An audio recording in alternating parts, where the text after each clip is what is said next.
Right, good afternoon, everyone. My name is Stefan van der Walt. I'm a postdoc here at Berkeley. I'm from a small town called Stellenbosch down in South Africa, the southern tip of Africa. I came by electronics engineering, ended up in applied maths, and my main interest is currently image processing. And I'm also lead author on Scikit image, which I'll be telling you a bit about today. So just to give you an idea of the layout of image processing packages in Python, you are all very familiar with NumPy by now. NumPy is based on C source code. It calls into some linear algebra libraries, and there's also some Python involved. And on top of NumPy, you then have the extended scientific routines. And inside of SciPy, there's a package called NDImage. And NDImage is used for dealing with n-dimensional image data sets. Matplotlib is often used to visualize those images. Those images are just matrices. Gray level images, we typically just have an m by n image. When you start working with color images, you typically have several layers. So it's m by n by 3 for RGB, or 4 if you have an alpha layer as well. Yeah, and we use Matplotlib to visualize those typically. So NDImage comes from the astronomy community. It was originally it was written by Peter Verveer as part of NumArray, so NumPy originated as two parts, NumArray and numeric, and those were blended together in the end. And when they came together, there wasn't really room for NDImage, so NDImage ended up inside of SciPy. But then NDImage, unfortunately, is written in C, so it's fairly hard to maintain. We didn't have a lot of contributors there, so we decided to start a new project called Scikit image. All the toolboxes for SciPy are called Scikits. So there are several out there, and I think you'll learn today about scikit-learn, Scikit image. There's stats models for fitting linear models and so forth, so a whole bunch of them, basically like the toolboxes inside of MATLAB. So we started Scikit image, and we do not deal with n-dimensional data sets mostly. We just deal with image processing algorithms on single-layer images. But we try and write the kind of code that's very easy to maintain, and we go for slightly more complex algorithms that you can't easily implement inside of C. All right, so let me just show you these slides should be available. We're trying to get them up now. Right, so this gives you an idea of the types of things implemented inside of SciPy's NDImage. You've got things like convolution, when you want to blur an image or sharpen an image, correlations when you want to fit a mask, locate an object inside an image, Gaussian filters for blurring again, sharpening. There's a whole bunch of Fourier filters, interpolation. This module is when you want to do geometric transformations of your images, like rotation, scaling, etc. Methods for measuring objects inside of an image. So, for example, if you want to count the number of stars in a frame or something like that, you'd identify all the different objects and use some of these methods to compute statistics on them. Some morphology. So there's gray level and black and white morphology. Morphology is typically used for manipulating the structure inside of an image. So for example, if you have a piece of text and you want to do text recognition on it, if you convert that text to black and white before you do the text recognition, you may find that a lot of text has got like little lines sticking out of it, it's not very smooth, etc. Then you typically use morphology operations. It's a group operations. They will do something like say, hey, let's look at this group of pixels. If there's a little straggler sticking out, cut it off. So it manipulates the structure of the image in that way. So you may get in that scenario you may get much smoother text out. All right. Are you using the new version of Notebook? I'm using the new version of Notebook, So yeah. it's not backwards compatible with our other notebook. Oh. I'll see. Okay. I'll get at least a PDF. All right. I myself have to do The Go ahead. We'll take okay, yeah. The examples for today in the breakout session you can all do using only ND image. You don't even need Scikit's image, so it should be fine. Right.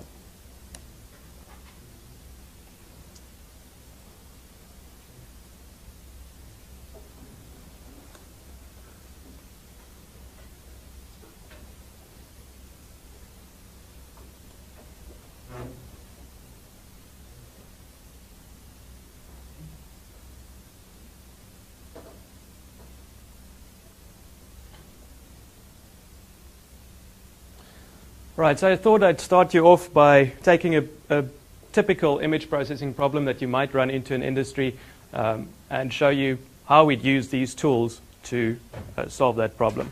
So the example here is one where you've got an image obtained by scanning element microscopy, and it shows a sample taken on glass. Here's the sample. There's some grains of sand on there. So you'll see different colors here. So the gray background is the glass itself, and then what are the different patches? So some bubbles, black, unmolten sand grays, those are the dark gray blobs.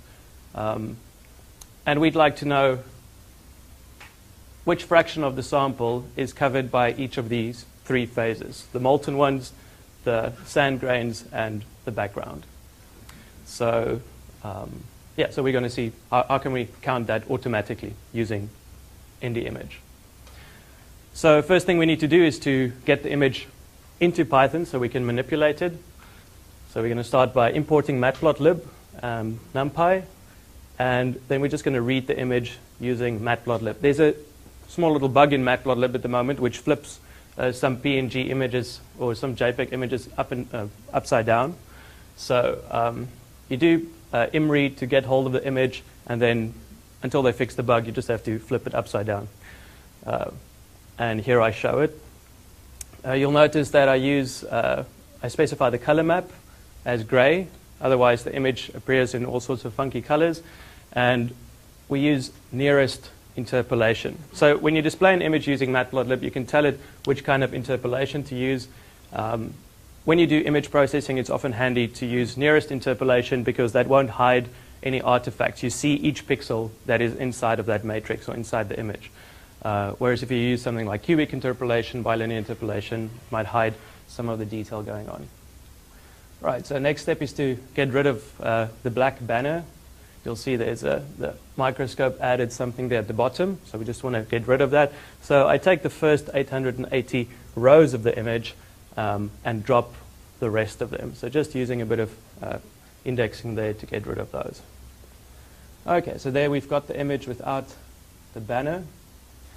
Now, if you look at this image, you'll see there's a lot of speckles. I don't know if you can see it from way back there, but there's like a whole bunch of speckles all around. And we presume that those are noise. We're not really interested in counting those, so let's just get rid of them. Now, I just described briefly morphology to you. So how many of you are familiar with any morphological operations? Do you know convolution? You do? A little bit? Okay. So the concept... Let me just interrupt for a second. So if you go under Resources Lectures, there's a PDF version of these slides. And if you have a notebook open, if you can get an image like this, we'll also post all that stuff too in just a bit. You can just cut and paste. But the notebook that we have from Stefan is the latest, and it doesn't work with all the old notebooks. So I'm going to try to convert it to an old notebook, and I'll put that up as soon as I have it. Thank you.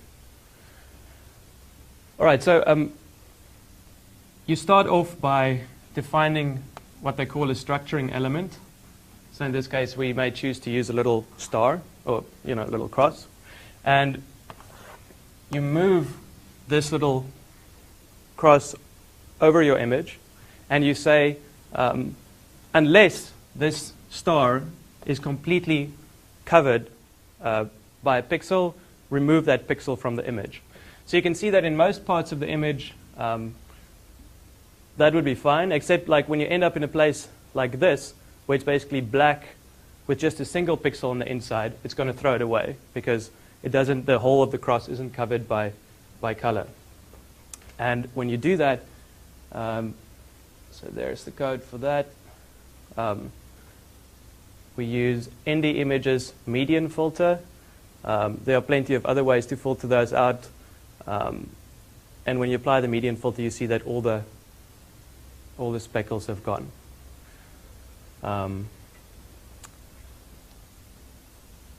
Right, so the median filter works slightly different than the morphological operations, but there are numerous different ways that you can get rid of noise like that. The idea is just to make the image, pre-process the image so it is more suitable for what we want to do next. And the next step is actually the interesting part. How are we going to isolate the 3 different layers of this image essentially? How are we going to split up the light background of the glass versus the black blobs versus the sand grains? So to see how we're going to do that, I plotted a histogram of the image. So just using matplotlib's histogram command. And what do we see here? We see that the image, the intensities here at the bottom are very clearly grouped in 3. So we've got a spike here around intensity 0, which is black. Those are the big black blobs.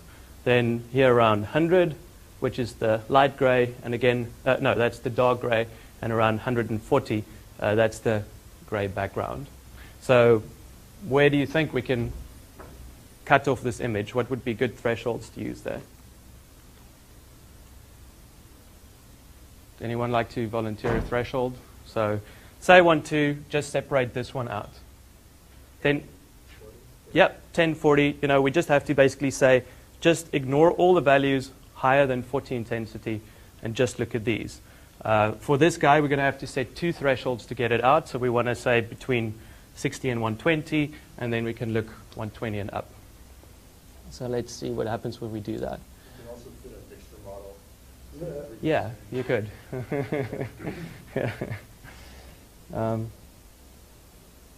Right, so that's exactly what I did here. I said the bubbles, that part of the image is simply the median filtered image where it has intensity less than or equal to 50. Sand is between 50 and 120, and glass is greater than 120. So just based on what you know of NumPy already, do you know what data type I'm going to get out from this first line over here? So if I do image median less or equal to 50, what am I going to? What comes out of that operation? An array of? Yeah, absolutely. So this is basically a truth test. Is the image intensity less or equal than 50? So I'm going to get an array out with the same dimensions as image median, but it's going to only have true false values in it. So it's a mask, right? So I've got my 3 masks for the different phases, and then I'm just going to plot each of those in a different subplot. So there's just a little utility function that takes the original, the bubbles, the sand, the glass, and it plots them. So when we do that, there we go. So here you see the original image, the big black blobs have been isolated, the sand grains have been isolated, and the rest is just the light background. Right. So I want to visualize all of these inside of one image. So I basically want to colorize the whole thing. So how can I do that? Well, I can construct using np.zeros. I can construct a new image. It has to have the same dimensions as my input image, except it now has to have 3 layers because I want red, green, and blue. So I use np.zeros with the same shape as my input image, but with the 3 layers. And then I proceed to assign, using these masks that I just created for the bubbles, the sand, the glass, different values. So I assign 1, 0, 0 to the bubbles. So red, green, blue. 1 for red, 0 for green, 0 for blue. So that's going to be red. Sand gets full red and full green. So there we get yellow. And the glass is 0, 0, 1, so that's just blue. And when we've constructed that array and we plot it, this is what we see. So very nice representation of those three layers together. Except, do you see what goes on around the fringes here? We've still got, like, on the red blobs, we've still got a little bit of yellow surrounding it. So we want to get rid of that as well. So we're just going to do one more step of processing using, again, a little bit of morphology. In this case, we're going to make use of a binary opening and closing, which does exactly what I described here, basically, just to get rid of those. And when you call that operation, it cleans up the boundaries very nicely, so you don't have those little speckles on the side. All right, so now we're in a good position to start counting these different objects that we found. So we're going to label the different components and count their sizes. So first we convert bubbles, sand, and glass, those masks of ours. We convert them into integers because we don't want them to be true and false any longer. We now want to, for the different grains of sand, we want to give each grain of sand a number, basically. And to do that, we use ndimage.label. So ndimage.label, and there's an equivalent function in scikit image. It goes and it runs across the image, and it basically finds connected components. So if you've got loose grains of sand, each grain will be labeled 0, 1, 2, 3, etc. So we call ndi.label on each of our images, and then we use this single line of list comprehension to count the total size of those images in the image, of those objects in the image. We say wherever the image is equal to I, sum the number, just count the number of occurrences, and do that for all the different labels we found. And if you run that, then you get output like this. So in the sand, it found 115 separate regions. In total, the mean object area at least was 1,769 pixels, 70 regions for the bubbles, 27 for the glass. And if we plot those labeled images, you can now very clearly see what happened. I plotted them with, what was the color map? Spectral here, which is a useful color map because it changes very rapidly. So you can see how numbers increase. So this bubbles example is very nice. You can see like it starts off purple, then blue, green, red. That's how ndimage went through and basically labeled each of these individual components separately.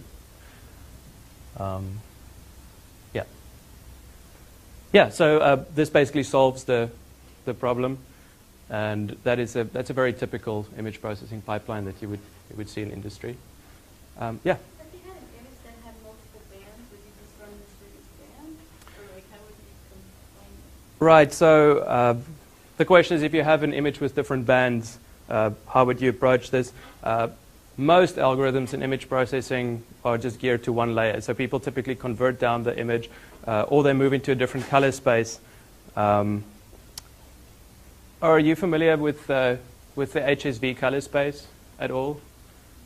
So normally we describe an image in terms of red, green, and blue components, like what you would on a TV screen. You know, you'd have like the old, I don't know how the modern TV screens work, but the old ones at least had like 3 elements, red, green, and blue, and depending on which ones you fire, you get a different color back.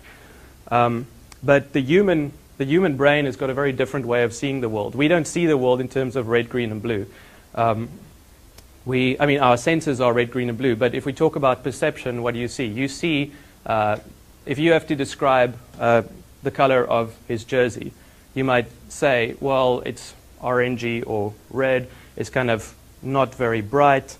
You would use terms like that. And that is pretty much what the HSV color space tries to embody. So HSV stands for hue, saturation, and value.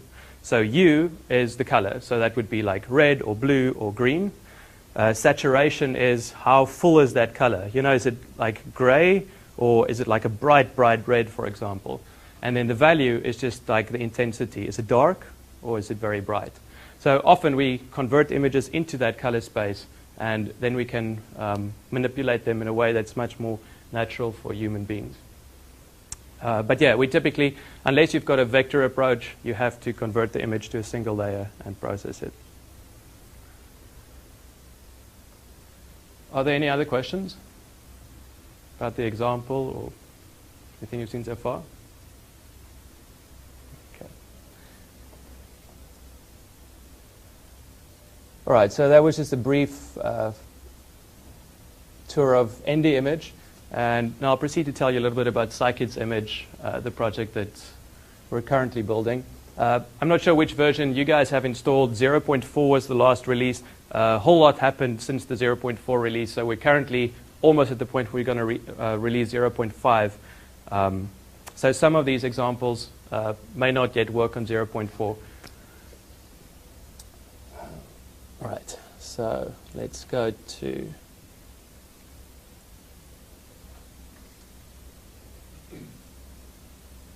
There we go. So there's the Scikit image homepage. So it's a library that's free of charge, free of restriction, and we really try to write high quality code, and it's very much a community effort. And if you guys end up using this for some reason, we very much appreciate feedback, bug reports, and of course code contributions.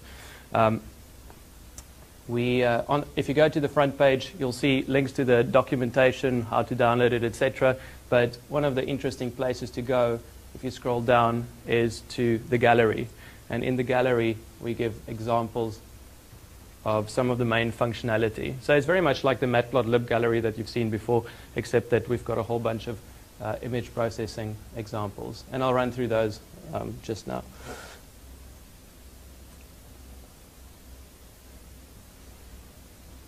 So the reason we started this project was because a lot of things that could be really easy were kind of hard using pure SciPy, Matplotlib, and so forth. You could like build the whole the whole pipeline, but you often had to go to more effort than you wanted to. So we wanted things to be really simple. So if you say, if you want to display an image or process an image, you'd start with from SK image, Scikit image import IO, that's for displaying images, data, if you want to get hold of some test data sets. And in this example, I'm going to show the filter module, just to show you how these things string together. So you want to start off, grab some data set. So I say image is data.coins. Coins just an example data set we provide.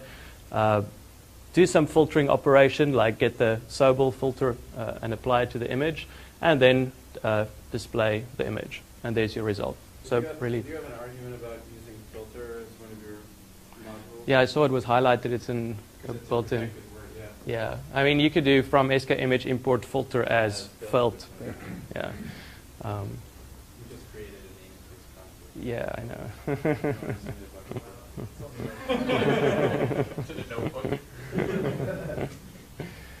know. So the image returned here is just a normal array, and there's no reason why you have to use our input-output. In fact, our input-output just uses Matplotlib at the back end. We've got several plugins, so you can either use Matplotlib. We can use Qt to display an image. We can use, there are numerous output backends. Matplotlib's the default one.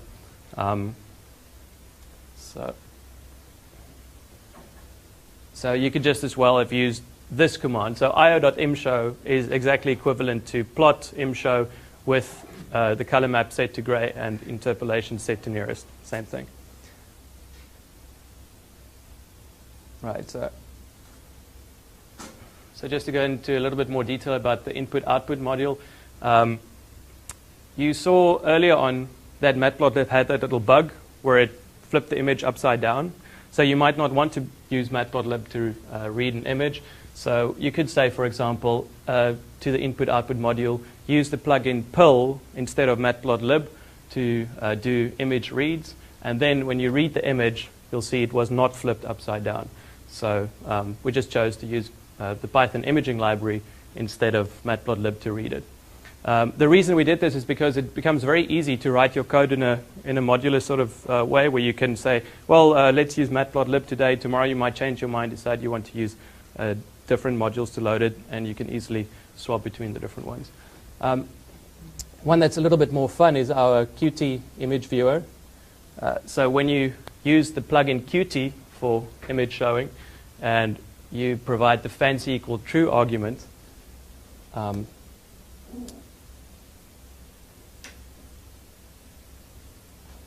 Then the scikit image viewer pops up, and this is a nice way of inspecting images. As you move the cursor over the image, you'll see the red, green, blue, HSV, and the position of your cursor changing. You can adjust the image to play around with different color adjustments. You could, you could manipulate the brightness, contrast. So almost an image editing kind of approach. You're just playing around with parameters, seeing what works. And once you're done, let's say you wanted to adjust the gamma of this image, so you want to push it up to, that looks horrible. Let's try, let's change the U. No, let's just make this image really green. There we go. Oh, it's additive. That explains. Okay. There we go. So now we've got a very nice green cameraman. Let's reduce the red. Okay. And then you'll see you can either save the image to file now. You can also commit the changes you made. So you can basically build up a number of changes, put them on top of one another, revert them if you're unhappy. But this one is fun. We'll save it to the stack. So if we click on Save to Stack, the image gets popped onto a stack, and they tell us if you want to get hold of that image, call io.pop. So we're going to go back to I'm going to close this, and I'm going to go back here to there, and then if I call pop, I just get that image back, and I can continue manipulating it. You guys may, from time to time, have the need to load FITS images. So one of our backends we provide is for reading FITS files. So if you do io.use plugin FITS, then it makes use of PyFits in the background. So unless you have PyFits installed, that won't work. And then, yeah, it reads FITS files from disk. Some of these images are required in the breakout session, but I did convert them to PNG for you. So if you don't have PyFits, you can access them easily. There is a link now under resources to the tarball. And that's big. It's 80 megs. I think the download on Airbus is fast enough that it shouldn't be a big deal. The upload is taking us forever. That's why as well. I'll also upload smaller versions of the images for the breakout, just in case people ask me. Okay. Right, so when manipulating images, the data type of the image is rather important. Common ways of representing an image would be to use a floating point format. If you use floating point values, they typically put images between 0 and 1. So all your values, the black would be 0 and white would be 1. Another common convention is to use unsigned 8-bit integers. So those are integers that run from 0 to 255. And then more recently, since we now have ample storage space, people store images as 16-bit integers which run from 0 to 65535, etc. So here's an example of the kind of problem you may run into. That image I just loaded using PyFits, its data type is float32, but if you look at its minimum and maximum values, they run from 100 to 65,000 something. So scikit's image wouldn't know what to do with that image because the range of the values are all messed up. For floating point values, we expect them to lie between the values to lie between 0 and 1. So if you try and operate on that image, like for example doing that Sobel filter again, you're going to get an error, and it's going to tell you images of type float must be between 0 and 1. So we have numerous utility functions for dealing with that situation. I import the exposure module from skimage, and I say, please rescale the intensity of this image. So that basically just takes the image, it takes the minimum value, moves it to 0, it takes the maximum value, moves it to 1, and then your image covers the whole span. And when you operate on that image, everything will work fine. You can also, when you do that rescaling of the intensity, you can tell it what the input range should be. So I took that floating point image and said, let's assume that 0 is my black value, but 0.25 is my white value. So that basically discards all the values above 0.25 and stretches the image so that 0.25 is now my new white value. And then, so that's a good way of when you're plotting images, for example. Like if you do the Fourier transform of a signal, you very often find that the whole spectrum is basically very low in amplitude, except right at the origin, like the mean is super high. So you've got like this low amplitude except for this one position. So there typically you want to cut off that one value and stretch the rest of them. So there you'd use something like the input range and limited. To further deal with the different kinds of images, we've got these utility functions. So you can say, give me my image as a float, as an int, as an unsigned byte, and that just converts between the different representations. So if you use the image as float, you'll get an image between 0 and 1. As int, it will be between 0 and 255. Sorry, int is 32767. That's a 16-bit integer, and unsigned byte is between 0 and 255. Scikit image will also warn you if you're doing something that might lead to trouble. So you'll see that there's a possible precision loss when converting from floating point representation to integer representation. You can think if your image values lie between 0 and 1, but you've got floating point values, you can basically have a whole wide variety of values. Whereas if you use unsigned bytes to represent, you can only have 255 different values. So you run a risk of throwing away some of your data.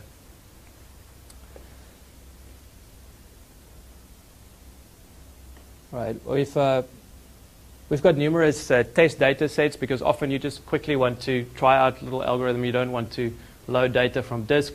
So if you import the data module, you could use data.camera, for example, to get hold of this guy. Data.coins gives you these. And if you do the question mark behind a data set, you get a little description of what it is. So,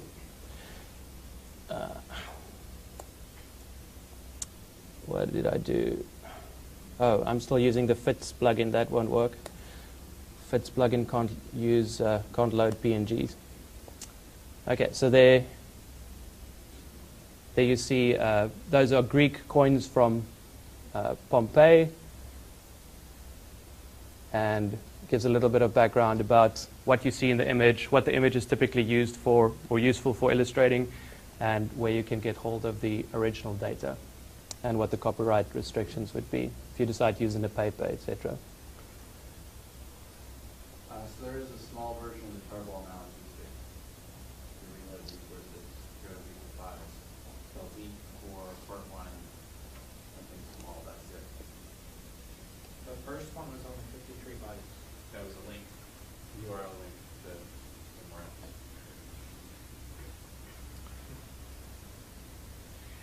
All these files that he's showing you, by the way, are part of the Scikit's image.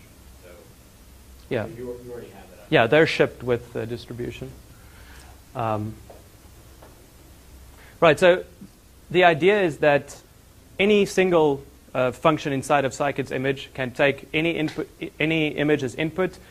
So you can, whether you use floating point representation, integer, you just pass them into the function, and the function will do what it needs to do, and it will pass out an image of whichever type it finds convenient. So you can easily string functions together.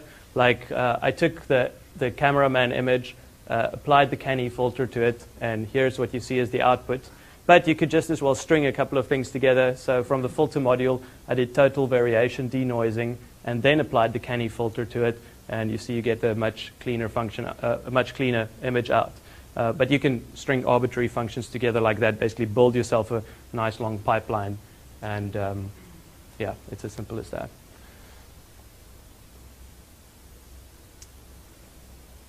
Okay, I have an example here about color spaces. Maybe I'll skip that one for now.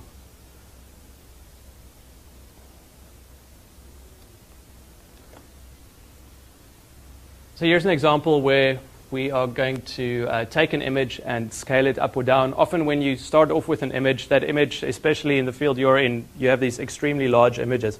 So while you're developing an algorithm, you typically want to scale that image down before you start, just to test your ideas out on. So ND image has got a method called zoom, and if you specify, I take the data, the cameraman image, I use ndimage.zoom on it with a zoom factor of 0.1, so scaling it down by 10 essentially. And when I do that, this is the output I get. So you can see that this is a much lower resolution version of my input.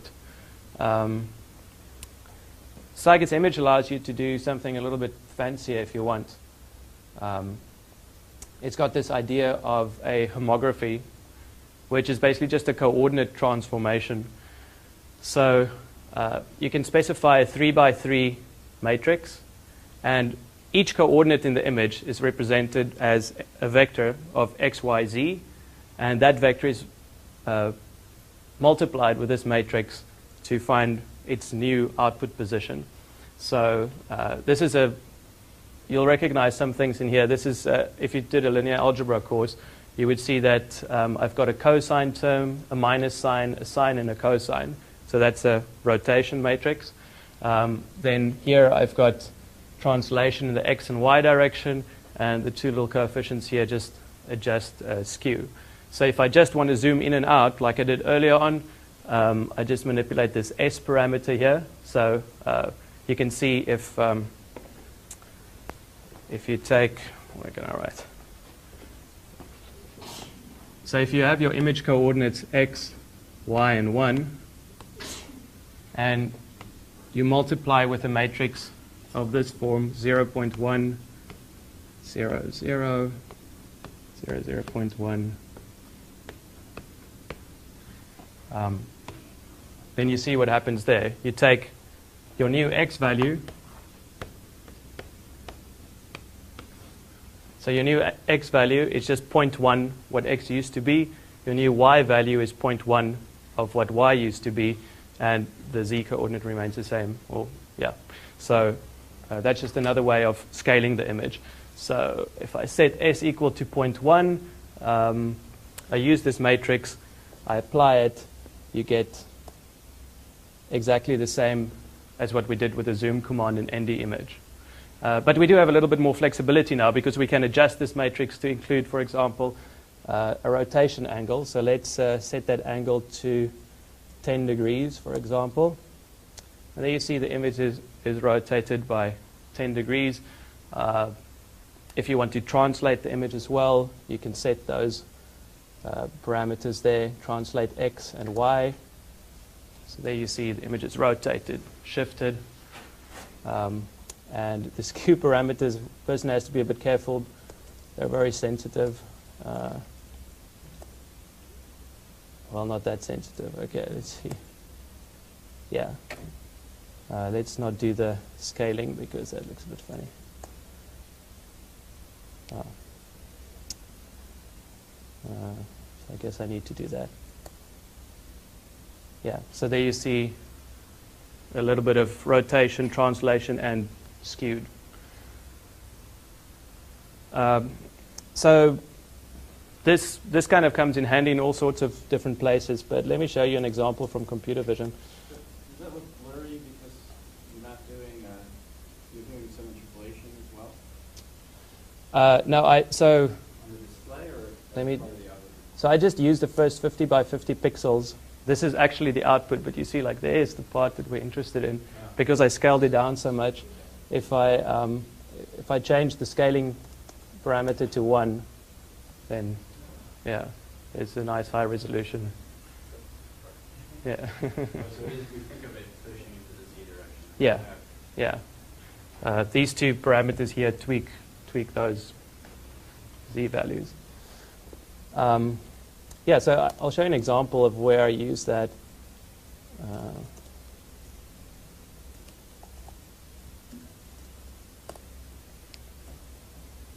I included this Python file for you as well if you want to play with unwarp.py. There we go. So here you start off with a warped version of the camera, and you can specify where do you want to warp that image to, anywhere on this thing. So you can click for example, there, there, there, and there. And then you also have to click the corresponding points in this image over here. So I'll say, well, those corner points lie there, there, there, and there. And then it maps it out for you. So let me do another example. So you see, so let's just map this version out to a rectangular shape. So I'll click in the center of each corner, there and there. And if you click on the corners,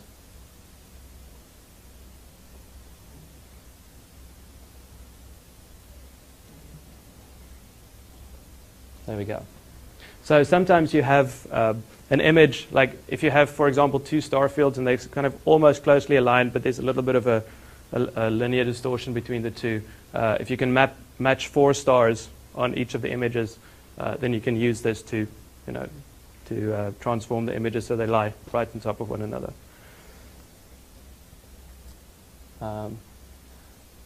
So this is all linear transformation. You'll see like all straight lines were preserved. No matter what we did here, a straight line remained a straight line. Even in this example here, straight lines here remain straight lines over there. But any image allows you to do any kind of crazy transformation. So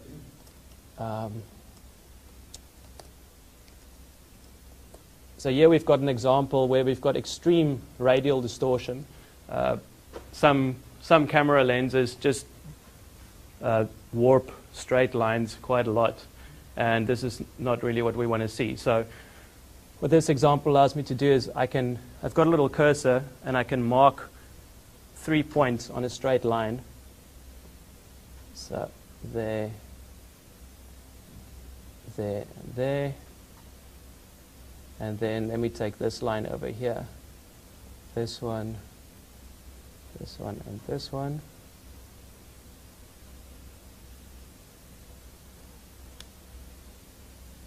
And there we go. So there's the original. And then you can do some nonlinear warp and now you see all the lines are very nice and straight. Yeah, so any image allows you to do all sorts of crazy transformations like that. So this radial is built into... No, this is I put the script in there, but this is just something I wrote. But it makes use of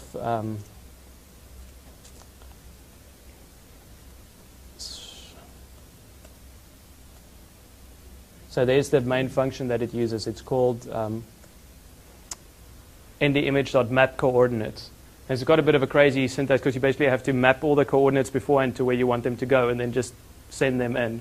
But then it's pretty powerful. So I'll show you one more example of that.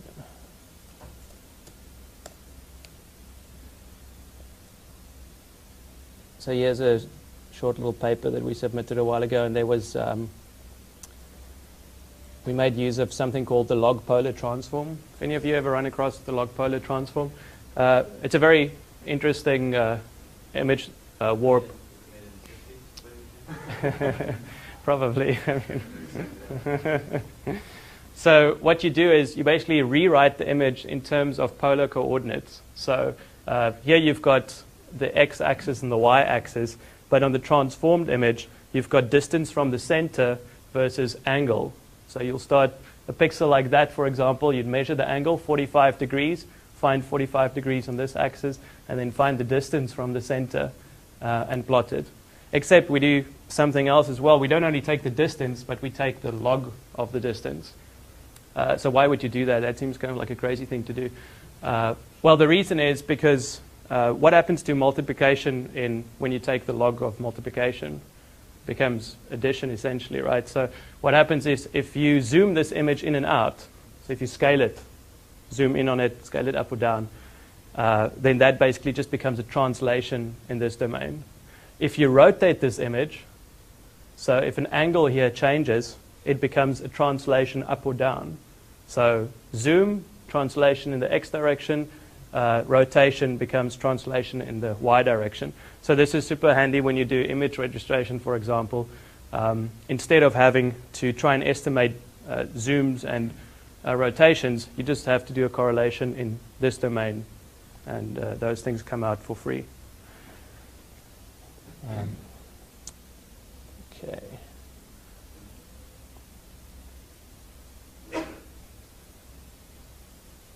So part of the homework today requires determining features in an image.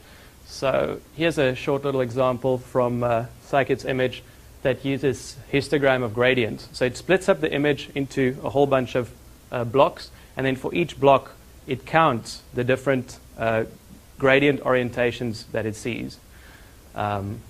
So from Scikit's image.feature, import histogram of gradients, and just call that, tell it how many orientations you want to count, how many pixels per cell, because it's going to chop up the image in little blocks. So you tell it how many pixels for each block, and Visualize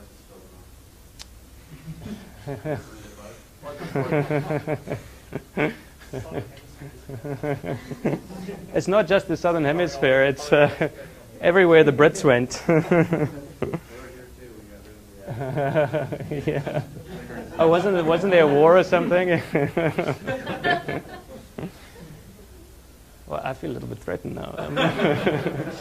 Right. So, right. And again, I used that rescale intensity function that I showed you earlier on, because the histogram is typically like if you have, like 5 different orientations, the peak values may be like at 0.3 or whatever. So I just scaled that image so that it appears nice and white on the display. So cameraman and the histogram of gradients, we just basically, at each position, we plot a little line, and the intensity of the line varies depending on the directions that were found. So you'll see around the camera leg, it found those angles were quite prevalent. Those should be perpendicular to, I'm not sure why they lie like that. Might be the discretization. And over here where things are fairly vertical, you see like the horizontal gradient coming out quite strongly.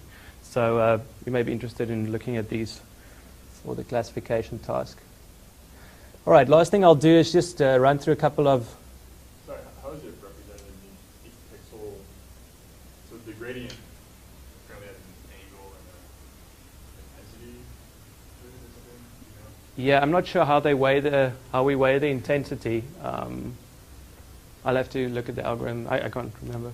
That's for color? That's for gray level images. Yeah, but you can split an image into the R, the G, and the B and do it on each of those and add them together, whatever you wish to do. Most often we just convert. There's a whole color space module. Let me show you. So if you do from SK image import color, then you get access to color.rgb to gray, which takes a color image and transforms it into a gray level image. There's also grade to RGB if you want to take a gray image and take it to the color domain. But of course, all that does is basically duplicate the gray level, because we can't infer the colors from nothing. Well, you can if you train a classifier beforehand or something like that. But all right, so I'm just going to show you a couple of final examples. So, have you heard of seam carving? So,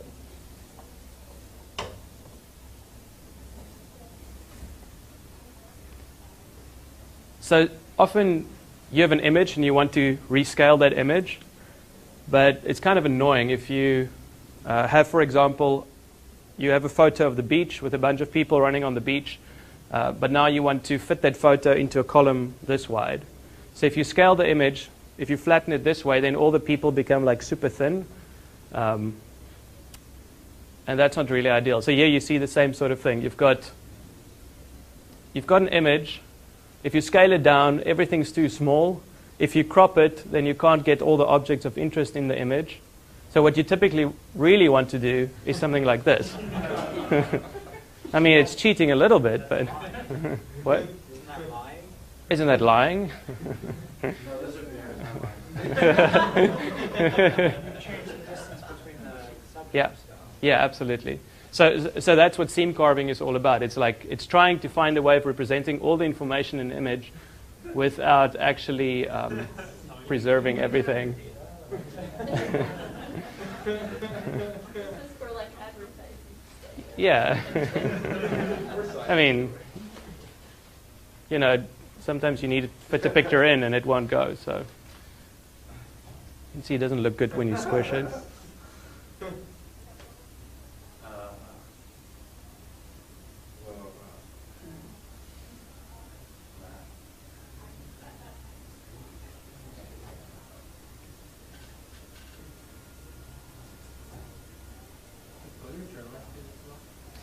Yeah, this is how we started the Iraq War. You should never trust what you see in digital images. So here they show what's happening, or they will soon. Yeah, so this is what we do. We take the image, we find all the edges in the image. You can do that with something like the skimage.filter.sobel or Canny, any of those will give you the edges in the image. And now we want to remove pixels from the image, but which ones are good to remove? So are your eyes, do they see the edges or the smooth areas better? Like, what would you pick up on if I took it away?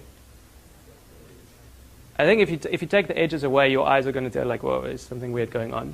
But if I just sort of run through here, you know, in the smooth areas and just like surreptitiously remove those pixels, I mean, no one needs to be any the wiser. So we've got this algorithm called the shortest path. It's the same as dynamic programming. You take that edge image and you try and find the shortest path through the image, the path with the least changes in it. There we go. So, oh, I just missed it. But those pathways, the ones you saw around the side and around there, there's very little variation in pixel intensity as you go along. So if I remove those, it's not a big deal. Yeah. So we find those, and then one by one, we just remove them and shift the pixels in. Edges, find the paths, and take them out.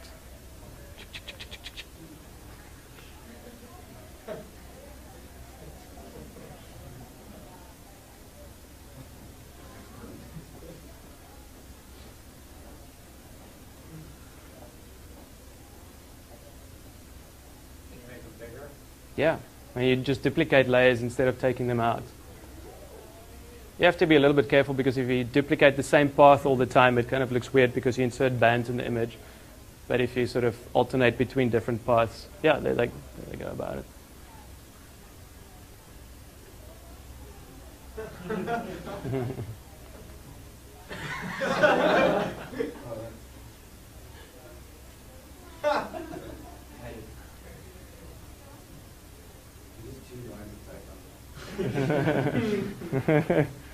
I actually do have an implementation of this for Scikit's image. It's just a... Why is the edge detection important? What? Why is the edge detection important? Oh, it's just to make sure that, yeah, that you don't want to... Gradient. Yeah. Without crossing any... What gradients do pixel space, right?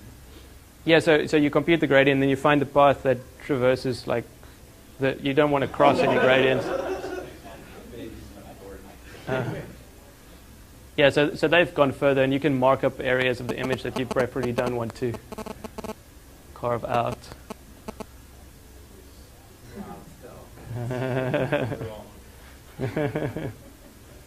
Ah, yes, there's a beach scene.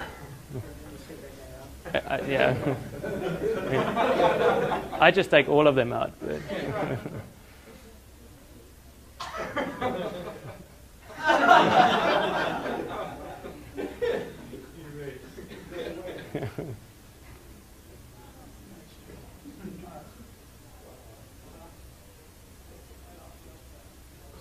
Yeah.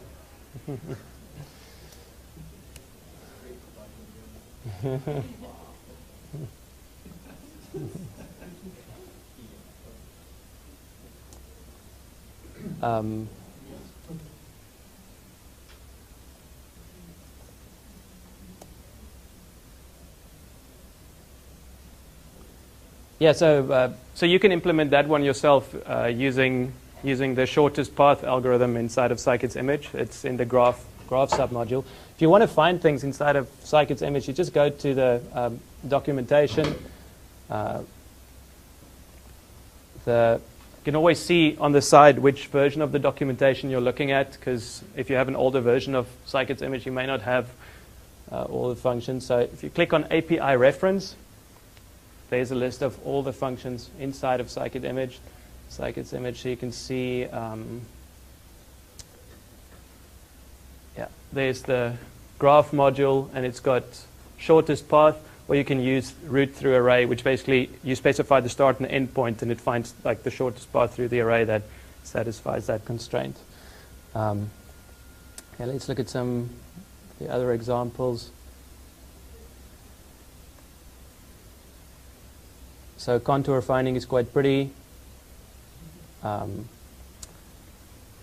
These lines are superimposed on the original image. I just took some function.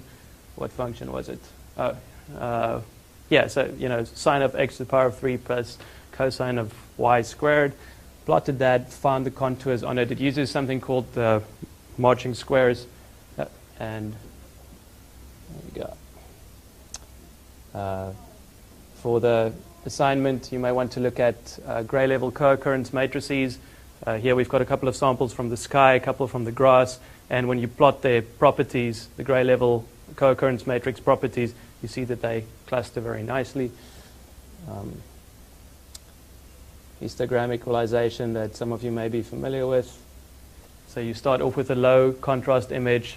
You can either, like just using that the stretching method that I described earlier, you can get something like this, or if you use histogram equalization, it tries to basically make the cumulative distribution into a straight line, which kind of causes weird-looking images. So it's sometimes just better to just stretch the intensities.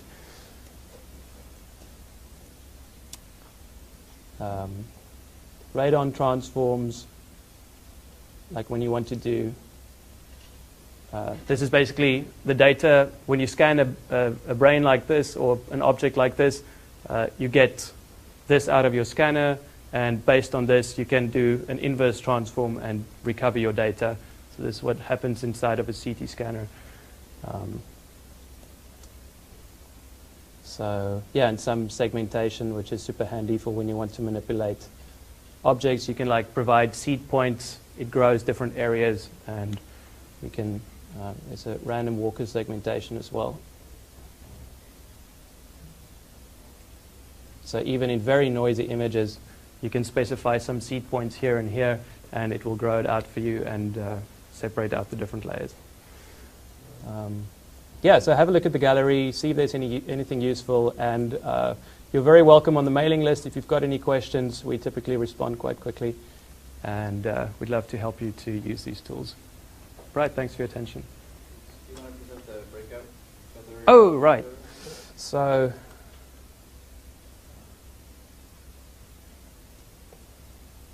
is the goal to get all this stuff into sci-fi eventually, or is it always going to live outside? Are you viewing this as like a sandbox to get battle tested, and then it gets into the main distribution?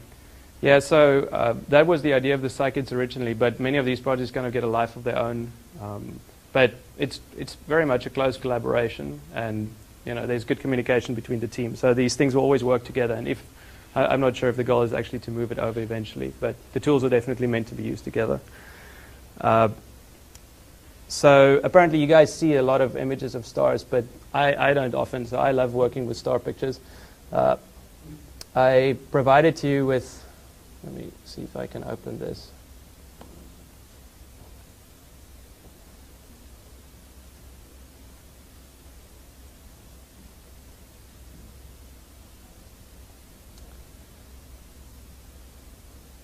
Yeah.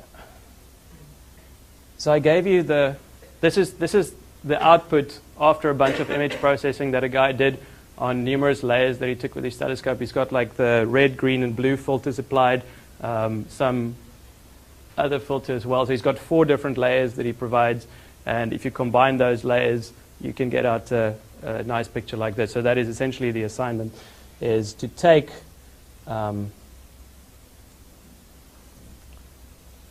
these 4 gray level images that I provided and to try and combine them so that you have a very nice visualization, a color visualization of what you see there. So by the way, I made small versions of that in the tarball that says _small.zip, and there's right before the .png there's an _sm. There are the large versions if you're capable of pulling over the 90 megabyte file, but if you can only pull over the 9 megabyte file, those will all be the same thing, just with an _sm. They will have their seams cut out, so all the stars are very close together. Yeah. So yeah, use the small images because the large ones are just too big. If you want to construct a color image, you want to set up a new array of size m by n by 3. The 3 layers are red, green, and blue. Matplotlib knows that. So if you try and visualize a matrix like that, it will automatically assign the colors for you. So try, for example, just take the red, green, and blue layers and put them inside the 3 layers of an array and try and visualize that, see if that works, and then play around with how you can add the 4th layer as well. The link I give to the website here basically describes exactly the pipeline that that person used, but feel free to play around and use your own ideas.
Okay.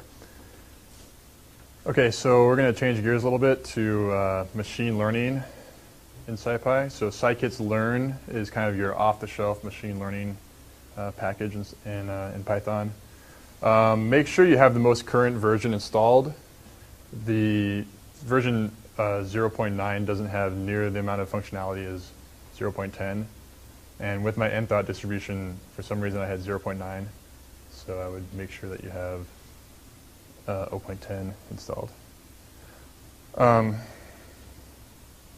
Anyone having problems with the version? We need 10. Yeah. You have 9? There's the command. Yeah. This is what I run. And to see the version, you can do import sklearn, and then do sklearn dot __ version __.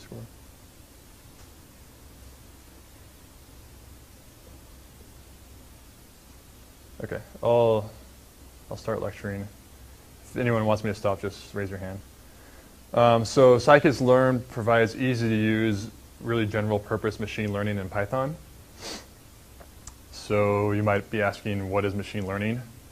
How many people here are familiar with machine learning? Okay, that's good. So my short answer is that machine learning is kind of the offspring of statistics and computer science. It's kind of statistics algorithms for computer science applications, or computer science delving into statistics, and the types of problems are typically a little bit different than your classical statistics. The better answer is that it's a set of models which aim to learn something about data to then apply that to future data. So the statistical models used in machine learning usually concentrate on prediction problems. So you give me some new data, I want to know what class it is, or I want to know if this user would prefer this thing or this thing, or I want to tell you some feature about that new data that would be interesting to users.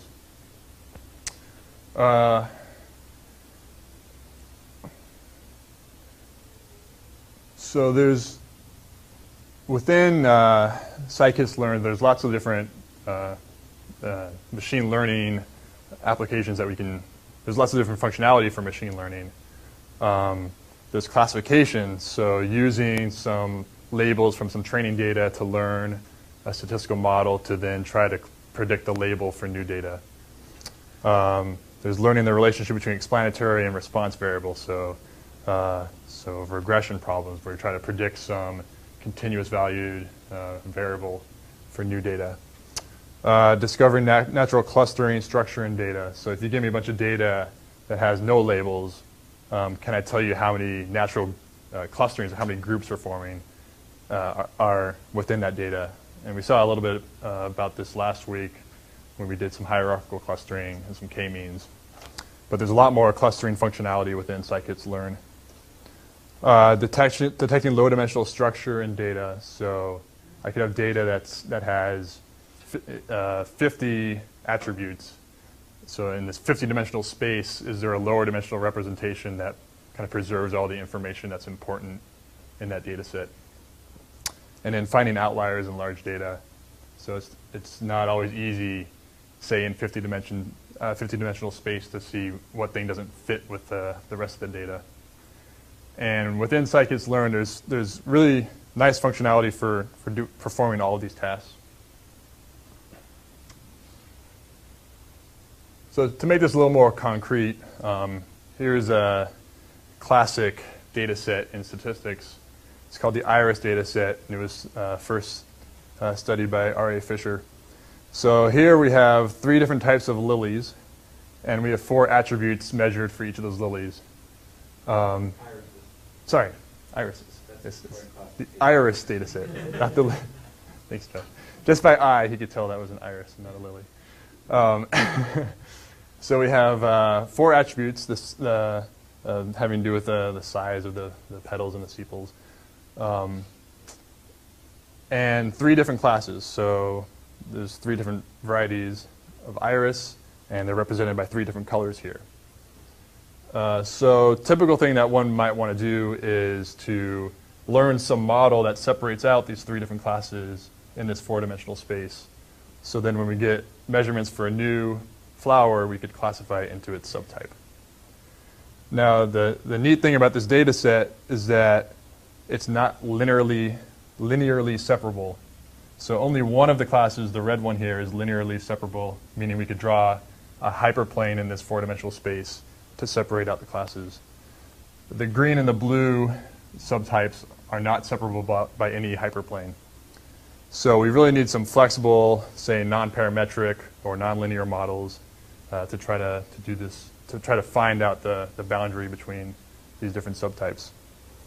So I think that's why this is a real classical data set. And also trying to find correlation structure between the different covariates. There's lots of really interesting problems that you could do with this type of data. Right.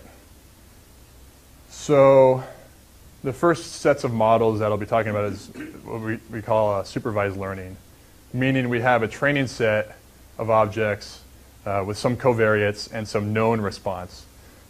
Here the covariates are X, the response is Y. So we want to build a model that can ingest a new X and predict the value of Y. So in regression, the outcome variable is a continuous variable. So we want to predict someone's age based on a bunch of different metrics about themselves. We want to predict the price of a house based on a bunch of different attributes of that house. And in scikit-learn, there's a lot of different regression tools that are available. Starting with linear regression, we saw that last week in SciPy, but there's also linear regression and generalized linear models in scikit-learn. Lasso and ridge regression are forms of linear regression where you have regularization. So you might have high dimensional parameter spaces, but only a handful of those are actually important in predicting Y. So it's a way of kind of culling down that huge dimensional space into something that's more tractable. And then there's a suite of non-parametric tools, Gaussian process regression, nearest neighbors, where you simply vote or you take kind of local averages of data points within smaller regions. Support vector regression, regression trees, and there's a lot more than this. And I highly recommend that you look at the scikit-learn website.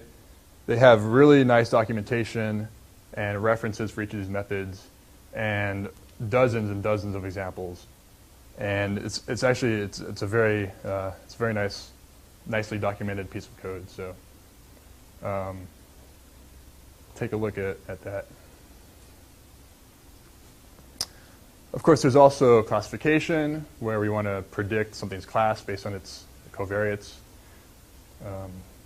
There's a lot of different methods within scikit-learn for this, beginning with logistic regression, k-nearest neighbors classification, both linear and quadratic discrimination analysis, naive Bayes, support vector machines, classification trees, random forests.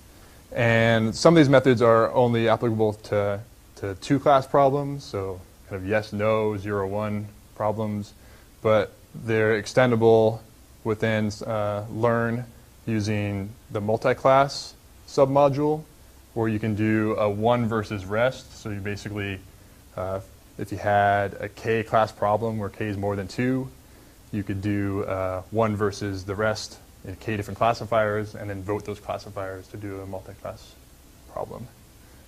One versus one, you would build, k choose 2 classifiers and vote those to end up with a multi-class labeling scheme. Some of these classifiers naturally handle multiple classes, such as trees are famously easily extendable to multiple classes. But any of the classifiers you can extend using the multi-class module, which is nice. You can also do feature selection using the feature selection module. So if you had really high dimensional feature spaces, you can try to figure out the subset of features that are most predictive for what you're trying to do. So for instance, in image classification, you could build up these sets of millions of features, but perhaps only 10 of them are actually predictive of the class of the image. So it's a nice set of tools for trying to figure out structure in this high dimensional feature space. Any questions so far? I'm moving too fast, too slow? Good? Okay. So let's just go through an example of doing this model fitting in scikit-learn. A nice thing about Learn is that there's a lot of built-in data sets too. So if we just import data sets, there's a couple dozen classical data sets from the literature, including the iris data. Here I've loaded the Boston house prices data, which has 13 features. So this is kind of there's a bunch of neighborhoods, and we have information about each of the neighborhoods. And the response variable, so the thing we want to predict, is the median house price in that neighborhood. Okay, so this is a regression problem. The median house price is continuous random variable. So we want to build a predictive model that takes in as input a new value of x and produces a prediction for the median house price. So we can do linear regression. So we just do import linear model. This is instantiating the linear regression object. Let's split the data in two and fit the linear regression on half the data to predict for the other half. So this is just the first half. This is the number of data points from 1 to n over 2. This is how we fit the linear regression model. It's simple. It's just the object.fit x, y. And then prediction is also easy. It's just the object.predict and then the x variable that we want to predict on. So here we fit on the first half from 1 to half, and we predicted for the second half from half to the end of the vector, of the matrix, sorry. Here's a plot, so we can plot the residuals as a function of the true median house prices. And this is what it looks like. So the mean square error is something like 300. Linear regression doesn't do so well. Not too surprising. This is a really difficult data set. So let's try something else. We can do k nearest neighbor regression. So we just import neighbors. There's a set of pre-processing tools in Learn, which is highly useful. Here I've simply scaled the X matrix. So for each of the 13 covariates in this big X matrix, I've subtracted the mean and divided by the standard deviation. And that's often important for several methods that use kind of distances between points. So for instance, k nearest neighbors will compute the distance between each object and each other object. And if things aren't scaled, then certain predictors might have more or less influence in that distance. What if the distribution is not Gaussian? Yeah, so typically it works pretty well. It's not it doesn't really have to do with Gaussianity more than making sure, if you just write down what a Euclidean distance is, if things aren't scaled, then there's like a different weight that is proportional to the standard deviation of that measurement, more or less. Feature that goes from 0 to 1 and a whole bunch going from 0 to 1, and another goes from minus 10 to the 23 and the other one from 10 to the 23. That one will have all the power unless you just scale it. It's just not clear that the standard deviation is always the right thing to scale. If you have like a strong binomial distribution. Sure, Yeah. yeah. But you can scale by max min, and that also is like. Yeah. And I'm pretty sure that there are different commands for different types of scaling. Yeah. Okay. No, that makes sense. So, I mean, the reason I did is I tried KNN regression without scaling first, and I got really weird answers. So, I got to scale this. But, yeah, I didn't play with different scaling, but there's... Preprocessing has a whole, if you just do preprocessing dot and use that condition, you sort of got a whole bunch of different ways to scale. Yeah. Okay, so then I fit a k-nearest neighbor regression using 5 nearest neighbors, just arbitrarily. Again, we can fit it and predict really easily. And the residuals still don't look so good. Mean square error is much lower, though. You can see we're overestimating for small price house values and underestimating for large values. But the mean square error is much better than linear regression, like by a factor of 10. Okay. So typically what we want to ask ourselves in doing machine learning, we're trying to model, so talking more of in a supervised context, we're trying to model how some set of variables relate to some other set of variables. But the number one question we want to ask ourselves is, how is our model going to perform on future data? We want a predictive model. So if we feed new data into it, we get accurate predictions of the variable of interest. So in the previous example, I simply split the data, fit on the first half, what I call the training data, and then evaluate the performance of the model in the second half, what I call the testing data. So this is kind of train test strategy. It avoids overfitting to the training data because we're evaluating on a set of data that was not explicitly trained on. But it's not necessarily the best thing to do because it kind of wastes data. We have this extra data that we could have fit to, but we didn't actually use it in the fitting. So a better procedure is cross-validation. So for those who aren't familiar with cross-validation, the easiest thing is leave one out cross-validation, where we take out one data point, fit the model to the rest, and then predict what the value of that left out data point should have been using the model. Iterate that over all of the data points, and then our average error is simply those prediction errors, the leave one out prediction errors, compared with the true value which we have for all the data. So then if we were to get another data point, the hopes is that the cross-validation error is more or less the expected error for the new data. Okay, and the reason this is important is that we typically are trying to choose a model that will work well for new data. So we want to get a handle on how the performance will be for new data, even though we haven't seen that new data yet. So cross-validation is a way of trying to estimate that. So leave one out is nice. It's computationally expensive because you have to fit whichever model that you're using n different times, where n is your total training set size. So people typically use k-fold cross-validation, where you just chunk up your data, your training data, into k sets, hold out one, fit on the rest, predict for how that set, iterate over all the folds.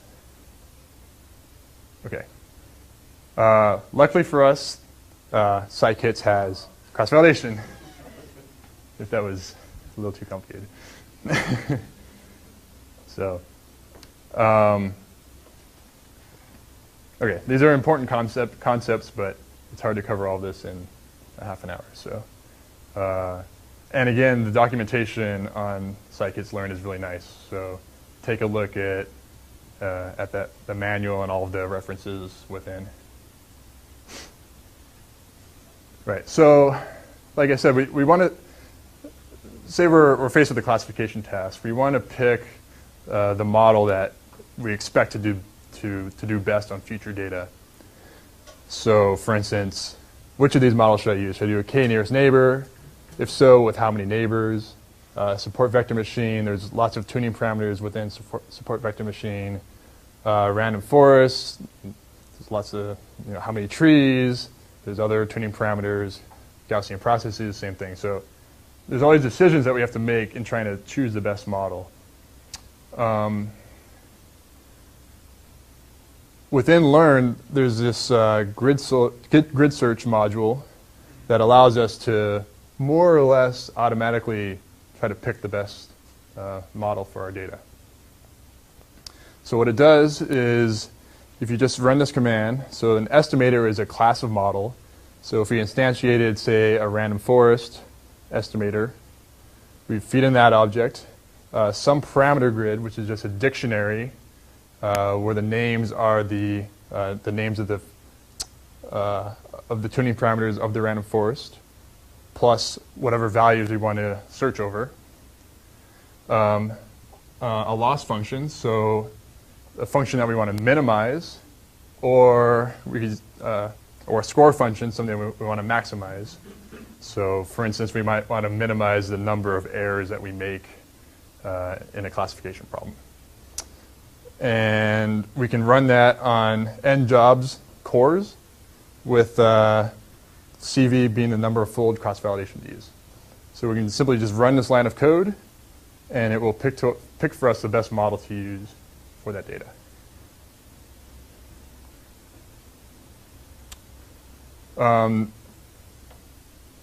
So inherent in this is some loss function or score function. And there's lots of different built-in evaluation metrics. So for instance, a 0-1 loss function is just the classification loss. So in a classification problem, you get a loss of 1, a penalty of 1 if you get the classification wrong, and a penalty of 0 if you get it right. So we want to minimize that. Mean square error, so in a regression case, we want to minimize the mean square error. There's lots of other metrics that we want to, say, maximize.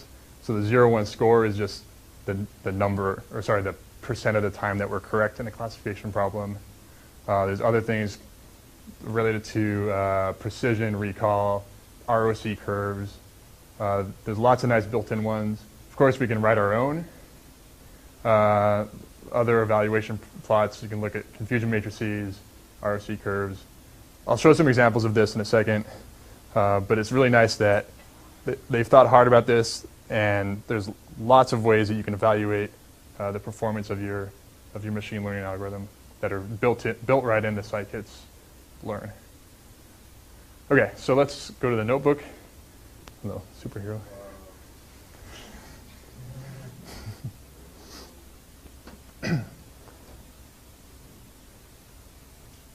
Okay, so what I've done is built into to Learn is this famous NIST handwritten digits classification data set.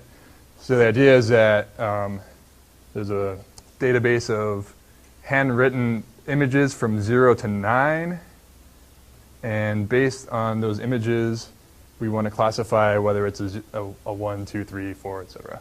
So here's an example. These are just the first 10 images in the data set. There's a 1, 2, 3, 4, 5, etc.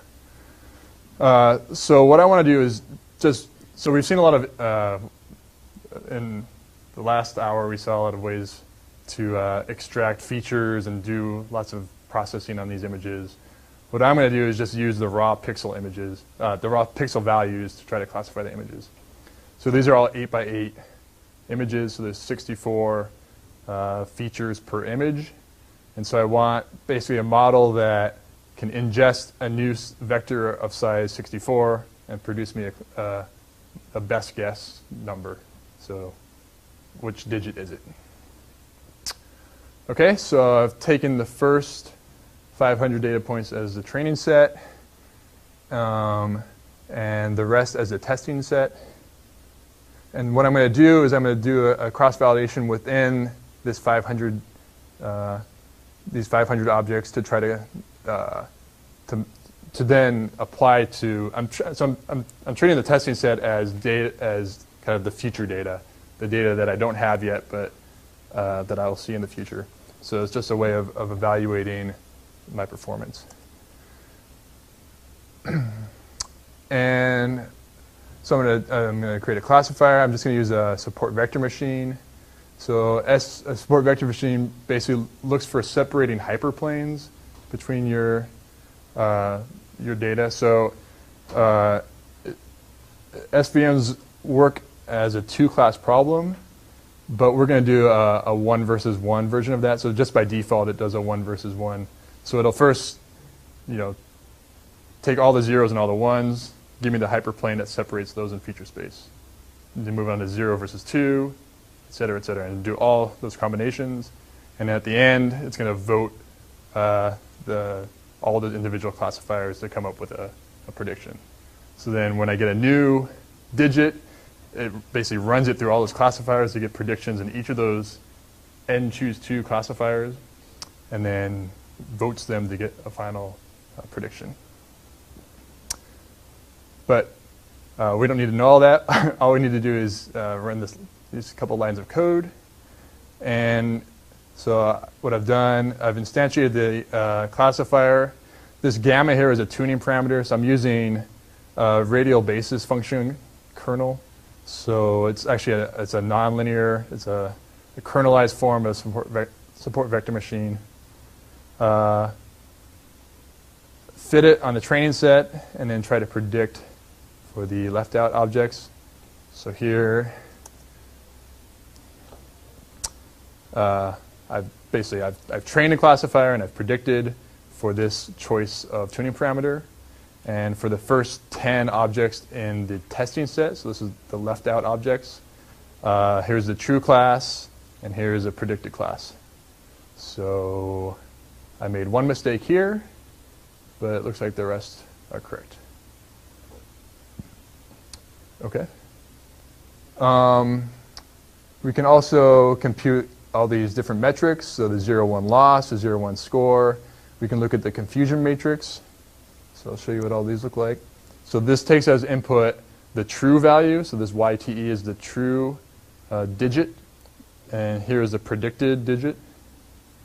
And so 0-1 loss is 253. So that I got 253 of the 1,200. The testing set is 1,297. So this is just on the testing set. So I got 253 wrong out of the 1,200. I got 80% of them right. That's a 0-1 score. The confusion matrix is, so the ijth entry is the number of objects truly in group I, but predicted to be in group J. So here is the 0, 0. There's 108 zeros that I correctly called 0. It looks like it's the 8, yeah. So that, yeah, it's 0, 1, 2. Yeah, it's the 8. Yeah, so it's counting from 0 here. So the 8s is a problem source, right? So there's a lot of things that aren't actually 8 that I'm calling 8. So the classifier here is making a lot of errors by trying to call everything 8s. Presumably 8s look like a lot of other digits. So let's just plot a few that the classifier gets wrong. Can you set the interpolation to nearest? It's just ugly. Oh, at this, yeah. Well, yeah.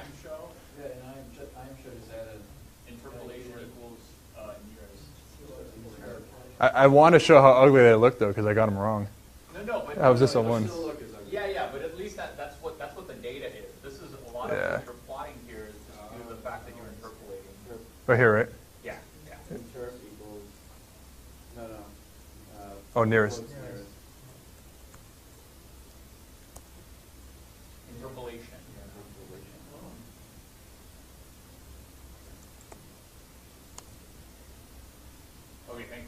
that's what the data is. It's not Yeah. this weird Yeah. thing. They all look like So would it be smart to first do an interpolation and then increase essentially the resolution of the data? So Because it looked a lot easier where it says true 3 predicted 8 when it was interpolated. so It's easier for your eye, but there's no extra information there. so actually, this is a pretty easy problem. I purposely picked a bad tuning parameter to show that we could increase our performance from there. Actually, so first I picked a really good one. I was like, this is actually the optimum that I picked out of the air. So anyway, so this was a 1, we called it an 8. This is a 2, we called it an 8. A 3, we called it a 9, etc. We don't do perfectly, but so I'll skip precision and recall. You can do so the default is do a 1 versus 1. We can do a 1 versus rest. So we're 0 versus everything else, 1 versus everything else, and then vote those classifiers. I think here it does a little bit better. Oh, it does about 10% better. So typically 1 versus 1 usually does better. The decision boundaries tend to be simpler when you just consider pairwise classes, but it's not always the case. So SVMs do not give class probabilities, meaning they don't give you a probability of being a class given the data, but there's this thing called Platt scaling, which gives you an approximation of the probability, essentially by looking at how far the data point falls from the decision boundary. So if we do probability equals true in the support vector machine, we can actually get class probabilities for each of these guys. And here I've just shown for the first 6 objects what the probability that the digit equaled 2 was. So for the first one that was actually 2, we have a 99% probability. For the second one, it's actually quite low. That's one of the ones we got wrong. This just shows how we can make an ROC curve. So the ROC curve plots the false positive rate versus the true positive rate. For those who don't know what that is, I suggest looking it up.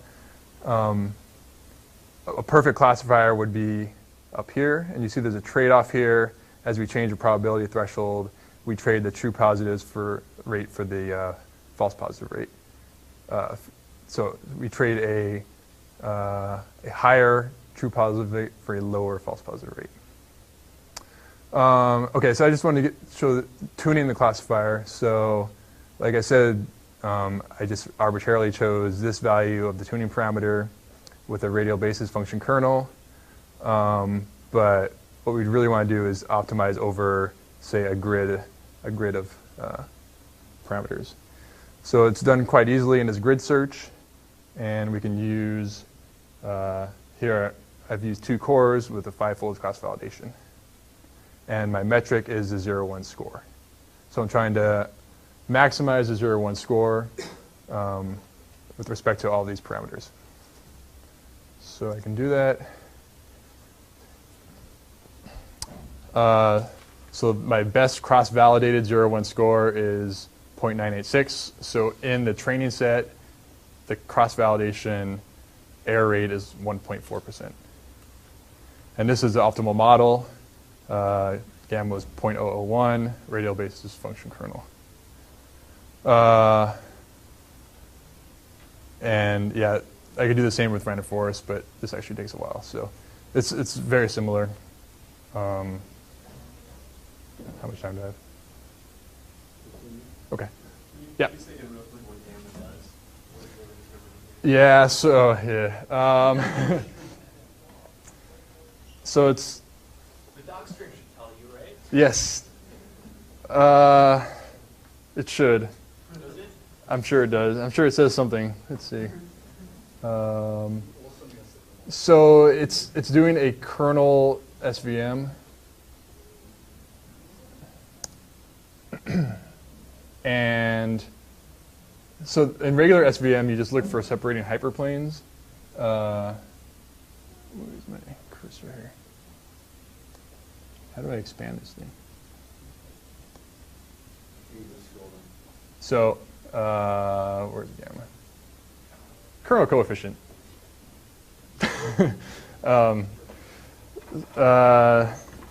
Yeah, I suggest you look it up. Intuitive sense, though, can you just describe?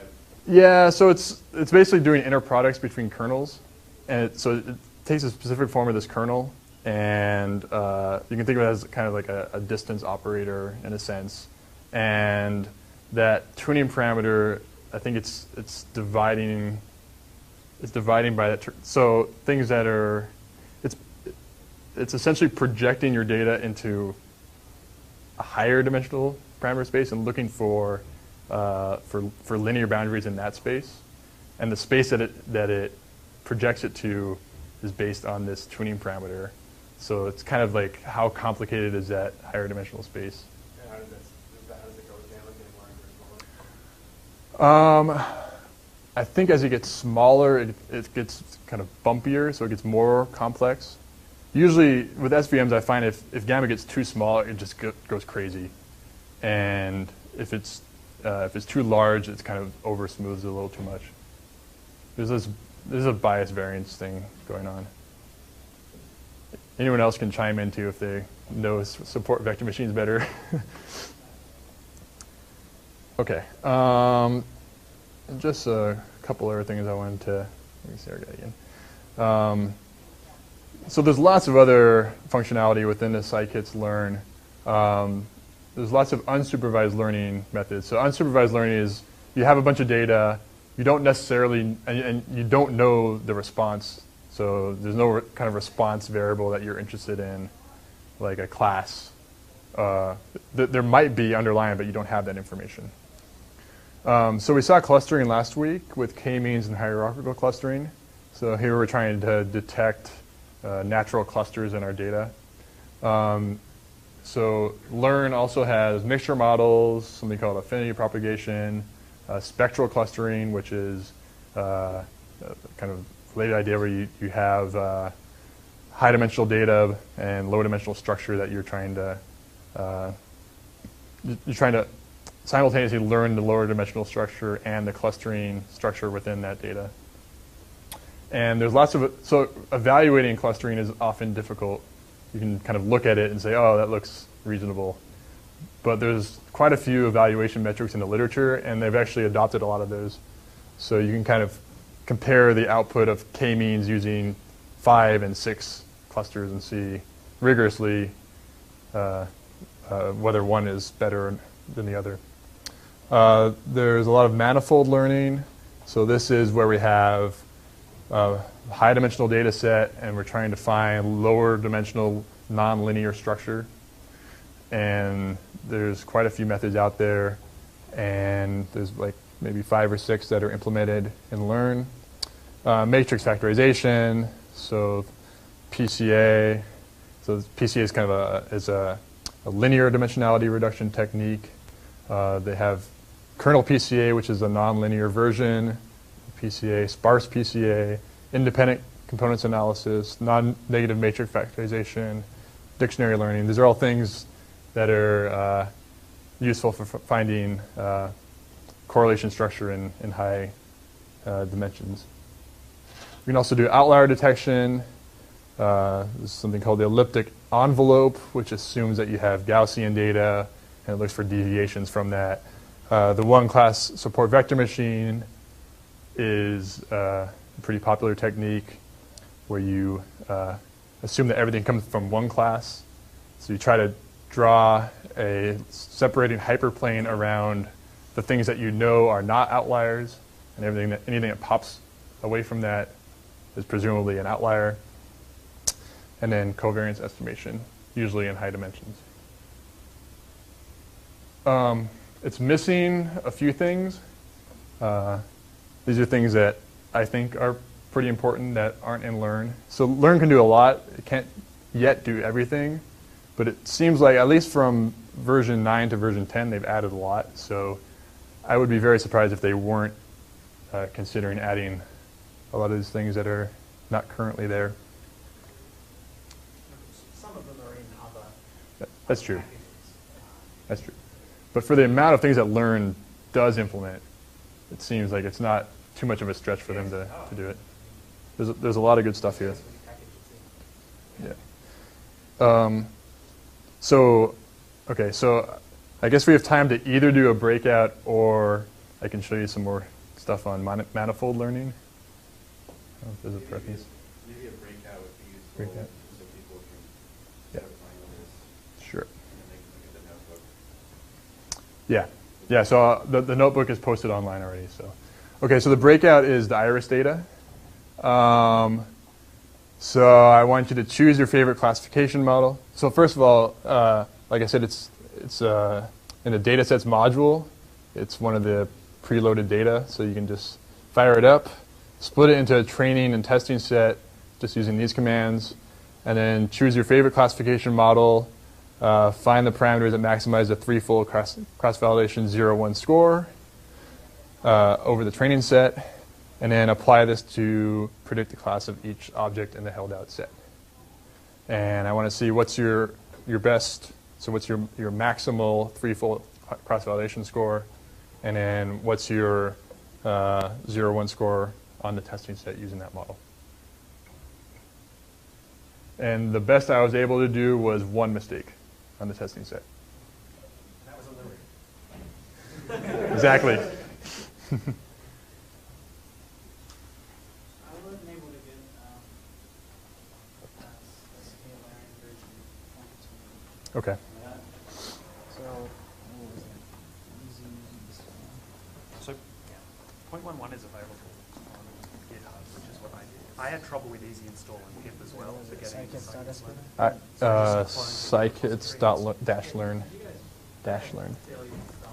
Yeah, so. Did you use sudo? Yeah, it wasn't that like test install. Developer stuff. So. Strange, I just did it and Was it, I think, an alternative is to clone the Git repository. It didn't even come to us until like 7 or 8 days. Now it doesn't show you. Yeah, there you go. So this was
Oops, okay.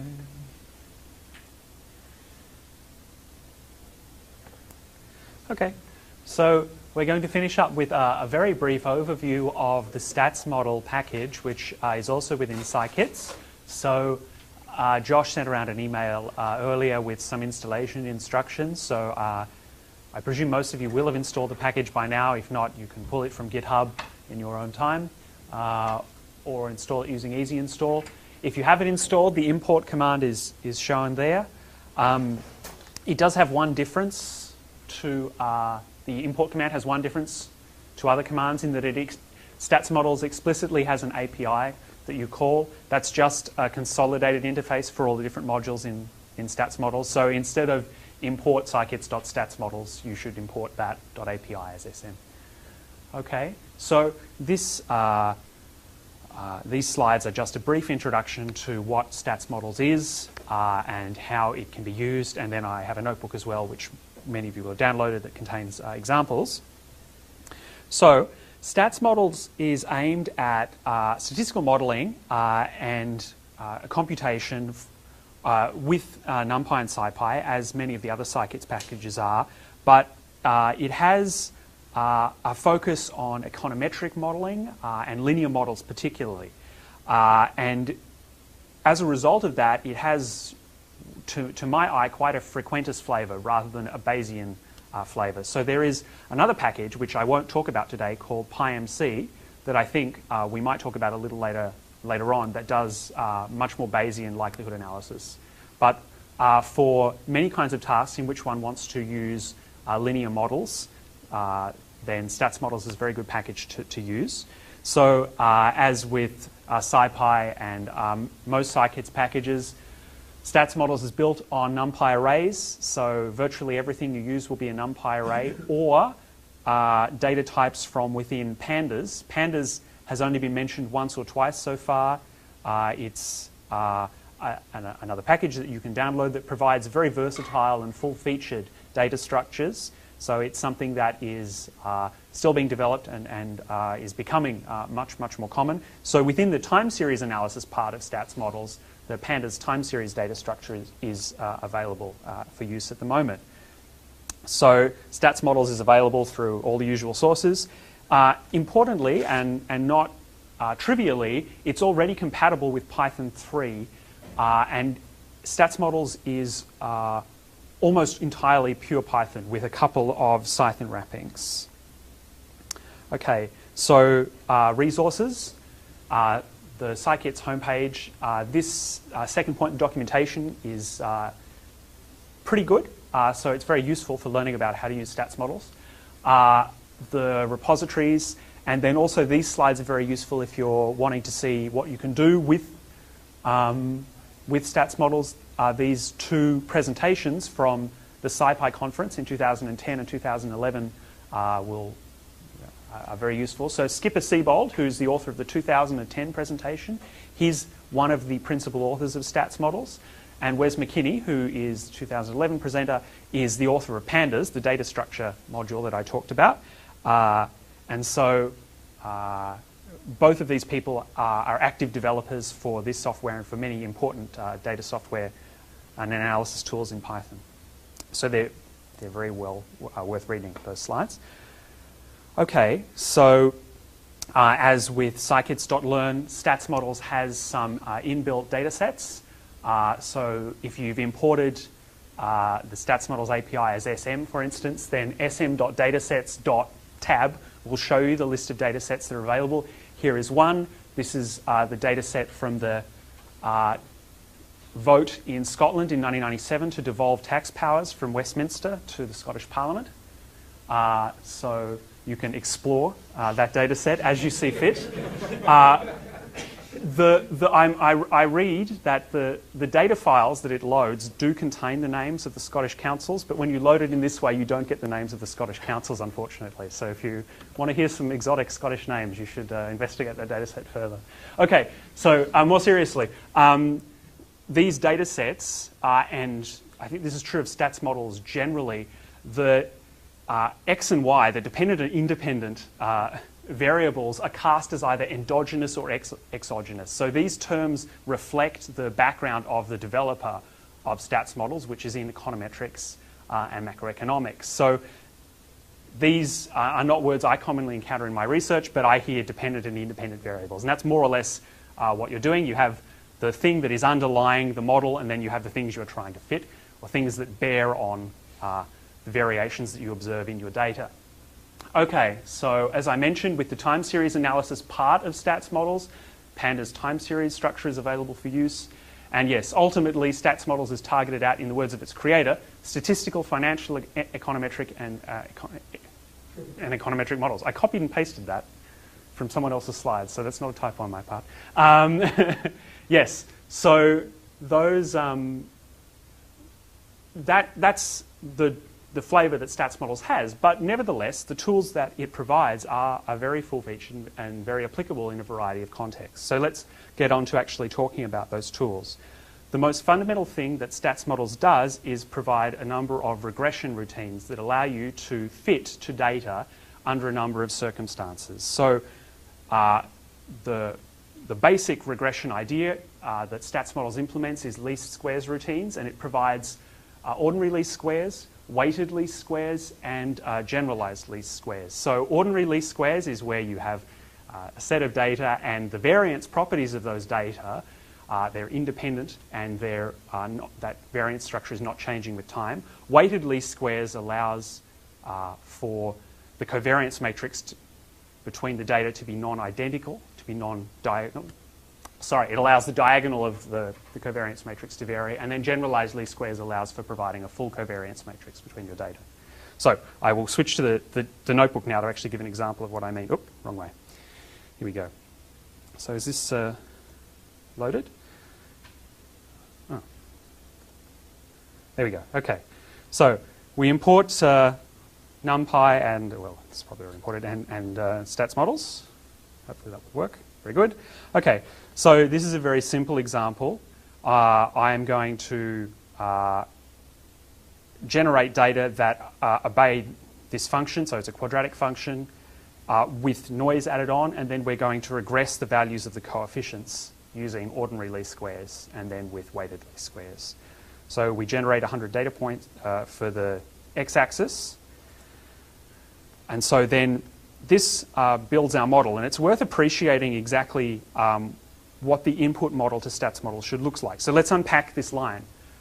So column stack turns this vector x. So let's print x. There we go. So x is just the numbers 0 to 10, 100 regularly, linearly spaced. Okay, so this creates a larger matrix with 3 columns. The first column is x squared. So this is what the column stack does. It stacks x squared and x. And then, so that's a NumPy command, column stack. Maybe you've encountered it before in NumPy.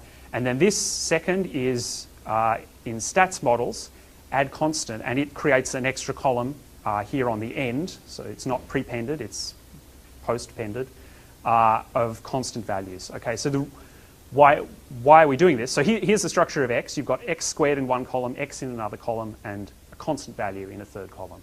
So you might wonder why exactly is one doing this. It's because we want to build a data set that's based on linear operations on this matrix. So we're going to take a set of coefficients. So here, what we're going to regress for our input data is the function 0.1 x squared plus x plus 10. And so we generate the y data, in this example, by using matrix multiplication on this vector and this matrix. Okay, so this creates a vector which is the same size as little x, 1 by 100. And so with random noise. So here we go. Let's have a look. So here's the x-axis and here's the y-axis, which is the function that we've specified with these coefficients with some noise applied to it. Is it faster to do that than just say, y equals x squared, 0.1 No, x squared? this isn't for efficiency. It's because when it comes to regressing the coefficients, this matrix, big X, is the thing that is going to be input into the regression function. So this isn't a case of specifying, here is a functional form that I would like you to fit. For that, which in my mind I associate as being a more Bayesian approach, PyMC provides functionality for that. Stats models provides what are linear models. That doesn't mean it has to be a straight line. Linear models means it's operations that revolve around matrices, yeah? Okay, so now that we've set it up, we just do the regression in the following manner. sm.ols is the ordinary least squares regression. So note that I input the y values and also the matrix x. So this has 3 columns, and it says for each of these columns, find the coefficients, 3 coefficients, such that you fit the data well. And this stores the fit. So OLS itself is just the package. It has many functions. If we tab, you can see, oh my goodness. I don't know what that's about. Anyway, all right, no, I won't fuss around with that. So that performs the fit and saves the output in an object called results. So let's explore this object results. So results has a summary method that prints out a very nicely formatted table of lots of statistics and information about the regression that you've just performed. Okay, so it provides really a lot of things, but the most, here are the actual values that it's regressed. So and here are some estimates of the diagonal of the covariance matrix, and then you also have a confidence interval.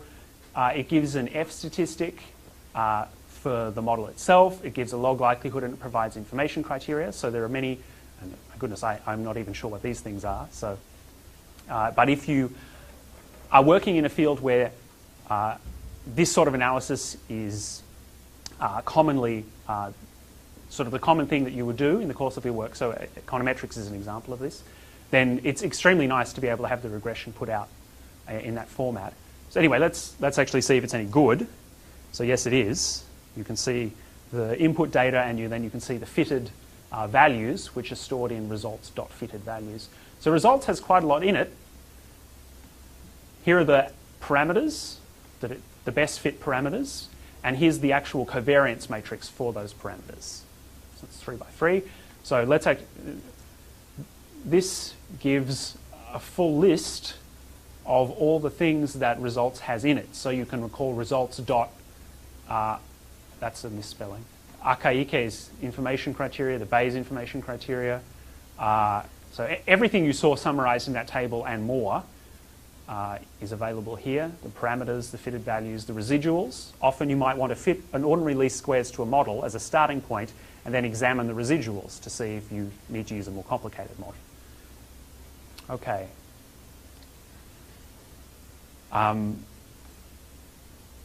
Stats models provides detrending. So just to a polynomial whose order you specify. So here I'm detrending a linear relationship from the quadratic data. So it's easiest if I show a plot. And here's the x data with the noise, but with the linear trend, the overall linear trend removed. So at the beginning, the quadratic term, you can see the quadratic term in the offset. Okay? Yeah? So we didn't do any model selection here. We just assumed that the second order model was appropriate. Is that correct? That's right. So the idea here is that you will, in this case, obviously, I generated the data using that model, but in real life, the data is not found in that way. So yeah, you have to specify a model. And so the F statistic, which was output, if we go up, this F, actually, maybe even in the docs. No, it's just going to say fitted value of the F. So this is a measure, a quantity that measures some information about the degree of model selection. So if you have 2 different models, you can compare the F statistics for those. In a Bayesian context, you'd compute the Bayesian evidence or the Bayes factor to compare the 2 models. Yeah. Yes, yes, yep. So these are both measures of models. So, right, so I'm not going to do any model selection here.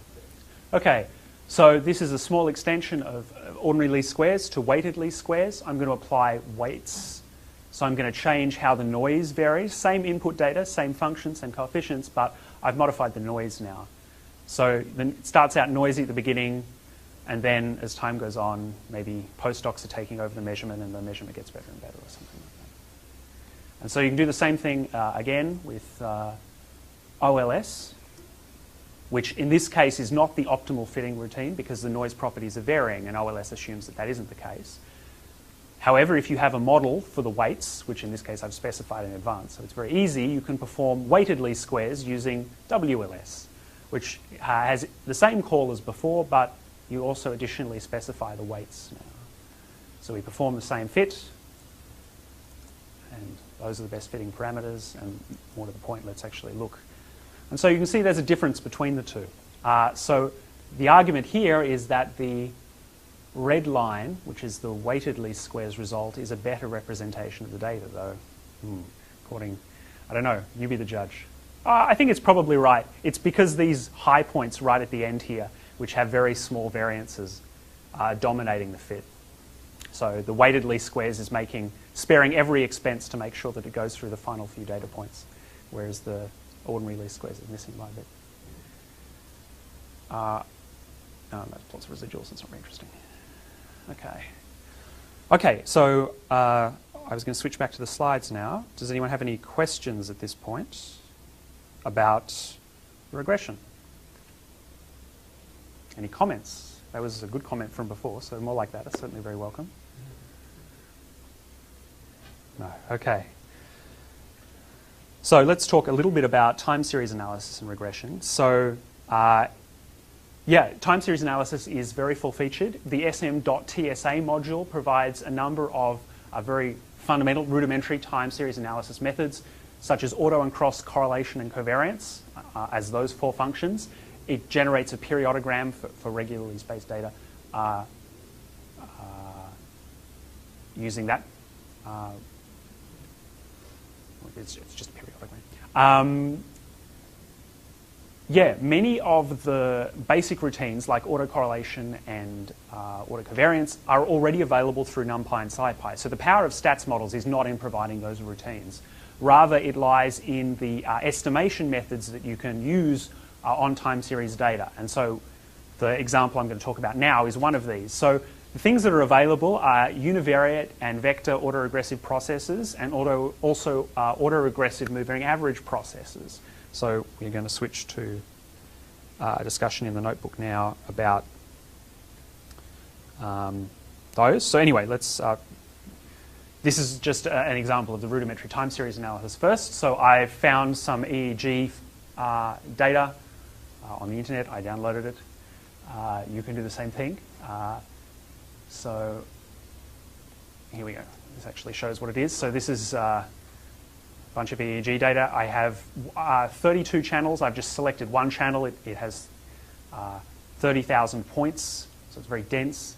So this is sort of neuroimaging data. And so it's a very dense time series.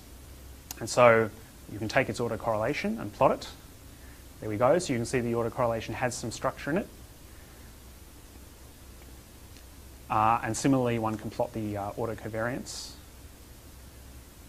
And this routine down here was just simply to point out that you have the same functionality in NumPy. So it can actually, this is to plot the same thing as up here. So that isn't where the action's at in stats models. And that's a periodogram. Okay, let's get on to where the action is, which is vector, those processes I talked about. So the example I'm going to give here is a vector autoregressive process of macroeconomic data. So I wanted to do something with macroeconomic data, and it turns out that the example on the stats models website is with macroeconomic data. So I've just taken that here and modified it only a little. So this is something that you can also work through very easily yourself. So I am not an expert in vector autoregressive processes, and I'm going to assume that you aren't either. So I'll give a brief overview of what a vector autoregressive process is. The idea is that I have t observations of k variables. Okay, so k could be a band where you're observing, the universe. Could be we're astronomers, so this is very common for us to encounter time series data where we have the brightness of objects in a number of different filters: red, blue, infrared, etc.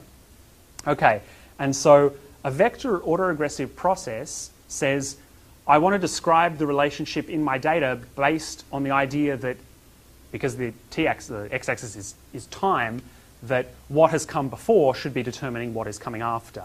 And you want to describe fully the relationship between all the different bands rather than treating each one individually. Okay? So can everyone see the ambition of what we're trying to do?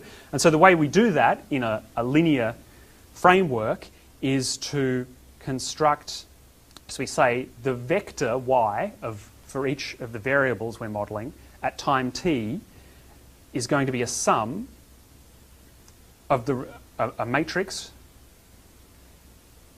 which describes the relationship between the 4 different bands at a previous time, summed over however many previous times you'd like. So in general, you could take it, if you thought your data had a very long baseline, you could say, I want to look at all the bands over this time interval, and then these matrices are the coefficients that relate all those bands at a particular time. So does everyone see how this works? And then there's a noise term as well. So in my mind, this is more easily expressed in a big matrix equation, which has the following notation. So the total output, that is all of the k by t that you see, is described by this sequence of correlation matrices times the previous data and plus a noise term. And the idea is that you want to regress these coefficients. So that maybe wasn't terribly clear. Does anyone... maybe if I write on the board, it will be clearer what we're trying to do. I might do it over here. Do you mind if I rub these out, even though it's not entirely out of place?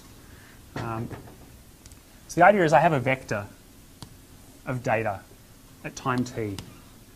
Okay, and so I've got 4, let's say just 3 observations at that time.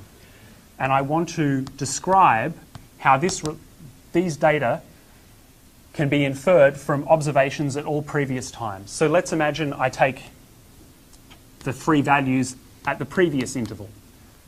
Okay, and then I have a 3 by 3 matrix here. This is 3 by 3, of coefficients, which tells me how I mix these values to get these values, okay? And so you could fit for this matrix by solving, like using a matrix solver to evaluate those coefficients, okay?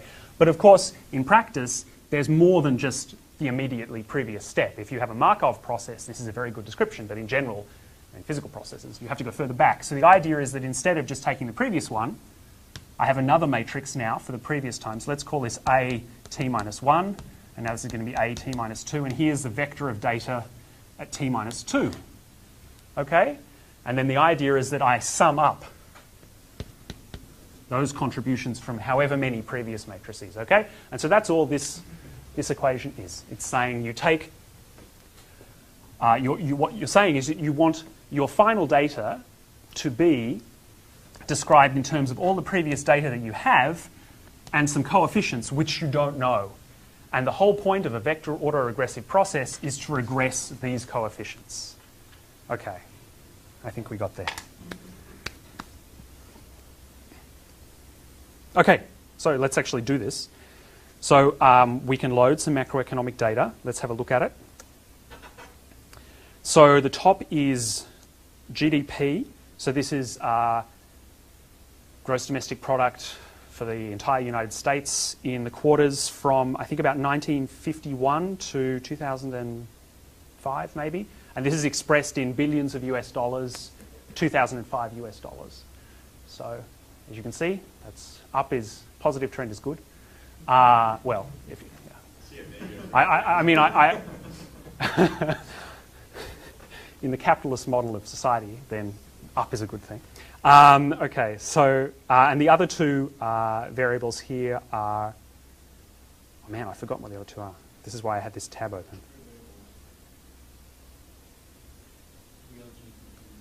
One is GDP, and the other one is consumption, and the third one is private investment. Okay, so they fluctuate, okay. All right, anyway.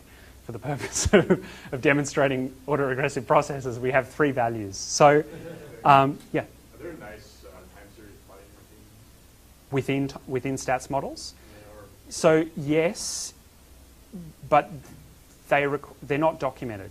So there are actually, if you look through the Python files, there are a number of nice, so you can see here I used this call, which took in like a 3 by n, took in 3 time series data and knew that it should plot them in this manner.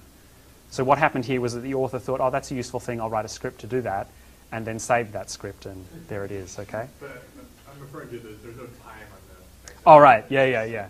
Yeah, so far as I know, that would have to be added by hand. Yeah, okay. All right. If there are datetime objects, Matplotlib can do that, right? Sure. So when we're performing the regression, we're not actually going to regress the data itself, but rather the differences. So the aim is we're going to regress the values of the differences between the data. And the reason for this is that, is that vector autoregressive processes work best on data sets that have the property of stationarity. And when you don't have or aren't guaranteed that property of stationarity in advance, then taking the differential measure often brings you closer to that state. Okay, so here is the change in GDP. And here's the change in consumption and the change in investment. Okay, and so these are the things that we're going to be regressing.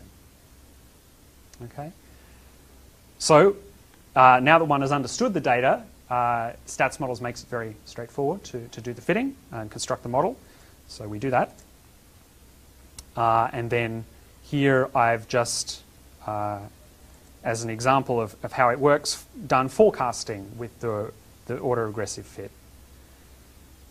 And so, so here is a slightly nicer routine that shows you how, based on all the previous data, it's performed some autoregression and then has plotted for 4 quarters in advance, so a year in advance, the values, the regressed values for the time series, and 2 sigma plus and minus error bars. Okay, so that was very quick, but we are running out of time, so I won't talk in more detail about that. But I did want to mention, if you look up this gentleman, last year's Nobel Prize in Economics was awarded for the use of vector autoregressive processes on macroeconomic data, and so obviously it's more than what we just did. And Sargent and Sims, who were awarded the prize, did great work. So yes, so these sorts of things, nevertheless, are very relevant in econometric research, or were in the 1970s. I joke. It's true. It's relevant now. Okay. All right. So that was all I wanted to go through in stats models, and it's good because I'm out of time. And my last slide is to remind me to editorialize about the differences between these two. I put verses in quotes because I don't think they are in opposition. But when I come to approaching these 2 packages, I see stats models as being quite frequentist in flavour and PyMC as being much more Bayesian. So I hope that in a few weeks' time, maybe about a month, we will actually talk about PyMC in more detail and can go into more detail about those sorts of things then. Okay, and so the last thing I have to do is put up the homework and tell you what that is, unless there are questions about anything. Or if there are, I'll go through the homework first, and then if you have questions about stats models or other things, please ask. Okay, so this week's homework it's in 4 steps. Step 1, download this file. So if you have problems with that, ask this gentleman. So that step is not the challenging one. Step 2, I should tell you what is in these images, what is in this file. So this file contains a bunch of images, and the images are grouped in classes, as you'll see. And you are going to build a random forest classifier that operates on these images. Okay, and then after you have done that, we are going to give you an actual testing set, and you're going to see how your random forest classifier is performed. Okay, so there's a validation set. So you should make your testing set yourself. Yes, sorry, my nomenclature. Yes, you should. We have retained 30% of the images to then test your submission. Thank you. Yes, this is a very important point. Don't train on all of the data you download, because then you'll overfit. Select a portion of the data that you download, train on that, and then test on the residual, and then we have a validation set that we will provide. Okay, so the way this should be done is first, for the images, design a set of features. So this is using what Stefan taught us earlier today. You have to think of these features yourself. Many of them could be quite rudimentary, like array size, average of the red channel colors, but you should also have some more interesting ones in mind. So Stefan gave good examples of things that you could use. Once you have assigned features to each of the images, build a random forest classifier within scikit-learn and produce metrics of the estimated error rate using cross-validation. And so you should be able to quantify how much better it is with your random forest than just guessing. And also you should be able to say something about the features that you've chosen. For instance, you might find that some of the features you picked are useless and others are very, very important. And you could iterate between the feature selection and the random forest building. So once you've done that, make sure that your classifier can run on different images in the following format, and then we have validation images. And here's the most important thing. We have a validation set. The best classifier that is submitted will get a perfect score, and that person can have one previous homework score bumped up half the distance between what they got and a perfect score. So that is an incentive. Again, in a system based on meritocracy and competition, that is an incentive. Sorry?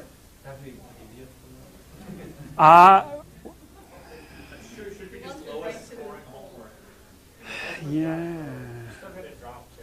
If you've got previous, if your scores have been perfect so far and you get this one perfectly, maybe. Oh, here we go. Good luck. Yes. That is, I think, one of the images. I'm not sure what is. This is a picture of the U.S. economy or something like that. Okay. That's not cancerous enough. Right, good afternoon, everyone. My name is Stefan van der Walt. I'm a postdoc here at Berkeley. I'm from a small town called Stellenbosch down in South Africa, the southern tip of Africa. I came by electronics engineering, ended up in applied maths, and my main interest is currently image processing. And I'm also lead author on Scikit's image, which I'll be telling you a bit about today. So just to give you an idea of the layout of image processing packages in Python, you are all very familiar with NumPy by now. NumPy is based on C source code. It calls into some linear algebra libraries, and there's also some Python involved. And on top of NumPy, you then have the extended scientific routines. And inside of SciPy, there's a package called NDImage. And NDImage is used for dealing with n-dimensional image data sets. Matplotlib is often used to visualize those images. Those images are just matrices. Gray level images, we typically just have an m by n image. When you start working with color images, you typically have several layers. So it's m by n by 3 for RGB, or 4 if you have an alpha layer as well. And we use Matplotlib to visualize those typically. So NDImage comes from the astronomy community. It was originally it was written by Peter Verveer as part of NumArray, so NumPy originated as 2 parts, NumArray and numeric, and those were blended together in the end. And when they came together, there wasn't really room for NDImage, so NDImage ended up inside of SciPy. But then NDImage, unfortunately, is written in C, so it's fairly hard to maintain. We didn't have a lot of contributors there, so we decided to start a new project called Scikit's image. All the toolboxes for SciPy are called Scikits. So there are several out there, and I think you'll learn today about scikit-learn, Scikit's image. There's stats models for fitting linear models and so forth. So a whole bunch of them, basically like the toolboxes inside of MATLAB. So we started scikit image, and we do not deal with n-dimensional data sets mostly. We just deal with image processing algorithms on single layer images. But we try and write the kind of code that's very easy to maintain, and we go for slightly more complex algorithms that you can't easily implement inside of C. All right, so let me just show you these slides should be available. We're trying to get them up now. Right, so this gives you an idea of the types of things implemented inside of SciPy's ND image.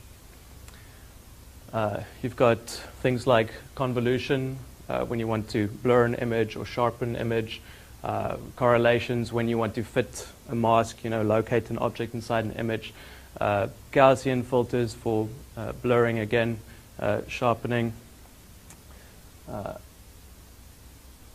There's a whole bunch of Fourier filters, interpolation. This module is when you want to do geometric transformations of your images like rotation, scaling, etc. Methods for measuring objects inside of an image. So, for example, if you want to count the number of stars in a frame or something like that, you'd identify all the different objects and use some of these methods to compute statistics on them. Some morphology. So there's gray level and black and white morphology. Morphology is typically used for manipulating the structure inside of an image. So, for example, if you have a piece of text and you want to do text recognition on it, if you convert that text to black and white before you do the text recognition, you may find that a lot of text has got like little lines sticking out of it, it's not very smooth, etc.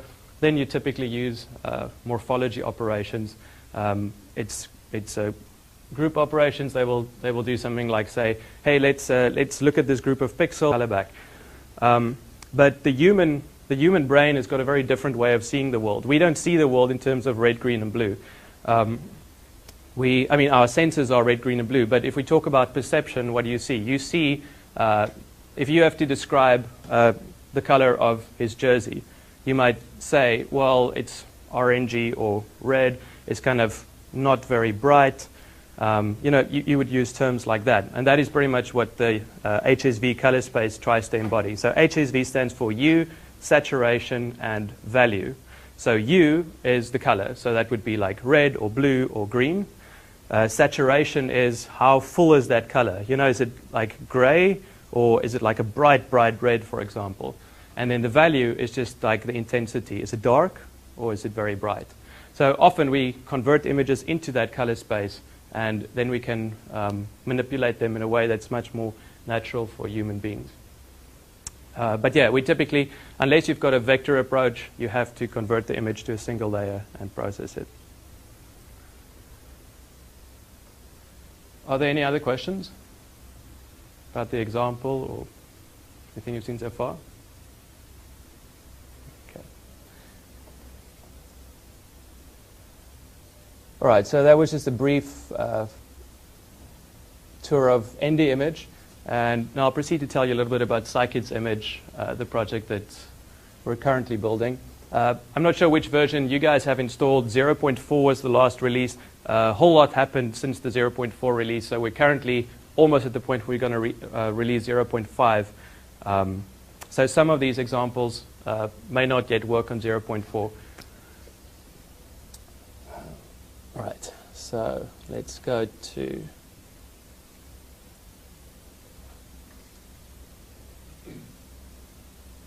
There we go. So there's the scikit image homepage. So it's a library that's free of charge, free of restriction, and we really try to write high quality code, and it's very much a community effort. And if you guys end up using this for some reason, we very much appreciate feedback, bug reports, and of course code contributions. If you go to the front page, you'll see links to the documentation, how to download it, etc. But one of the interesting places to go, if you scroll down, is to the gallery. And in the gallery, we give examples of some of the main functionality. So it's very much like the matplotlib gallery that you've seen before, except that we've got a whole bunch of image processing examples. And I'll run through those just now.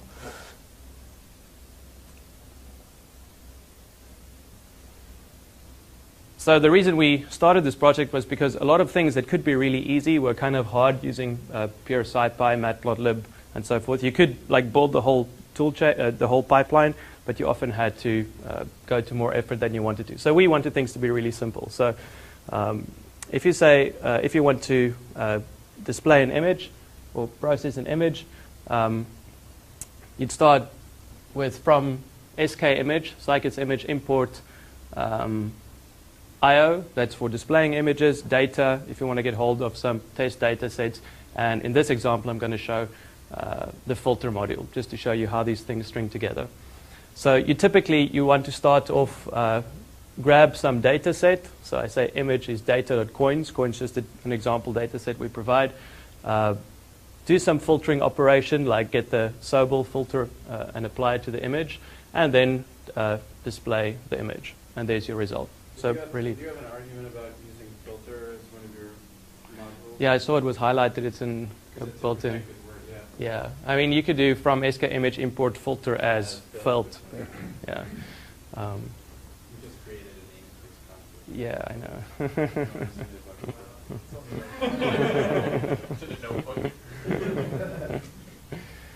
know. So the image returned here is just a normal array, and there's no reason why you have to use our input-output. In fact, our input-output just uses Matplotlib at the back end. We've got several plugins, so you can either use Matplotlib. We can use Qt to display an image. We can use, there are numerous output backends. If there's a little straggler sticking out, cut it off, so it manipulates the structure of the image in that way. So you may get, in that scenario, you may get much smoother text out. All right. Are you using the new version of Notebook?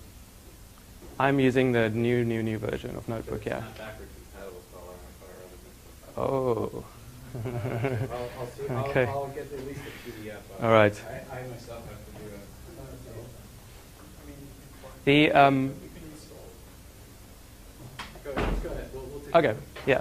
The examples for today in the breakout session you can all do using only ND image. You don't even need scikit's image, so it should be fine. Right.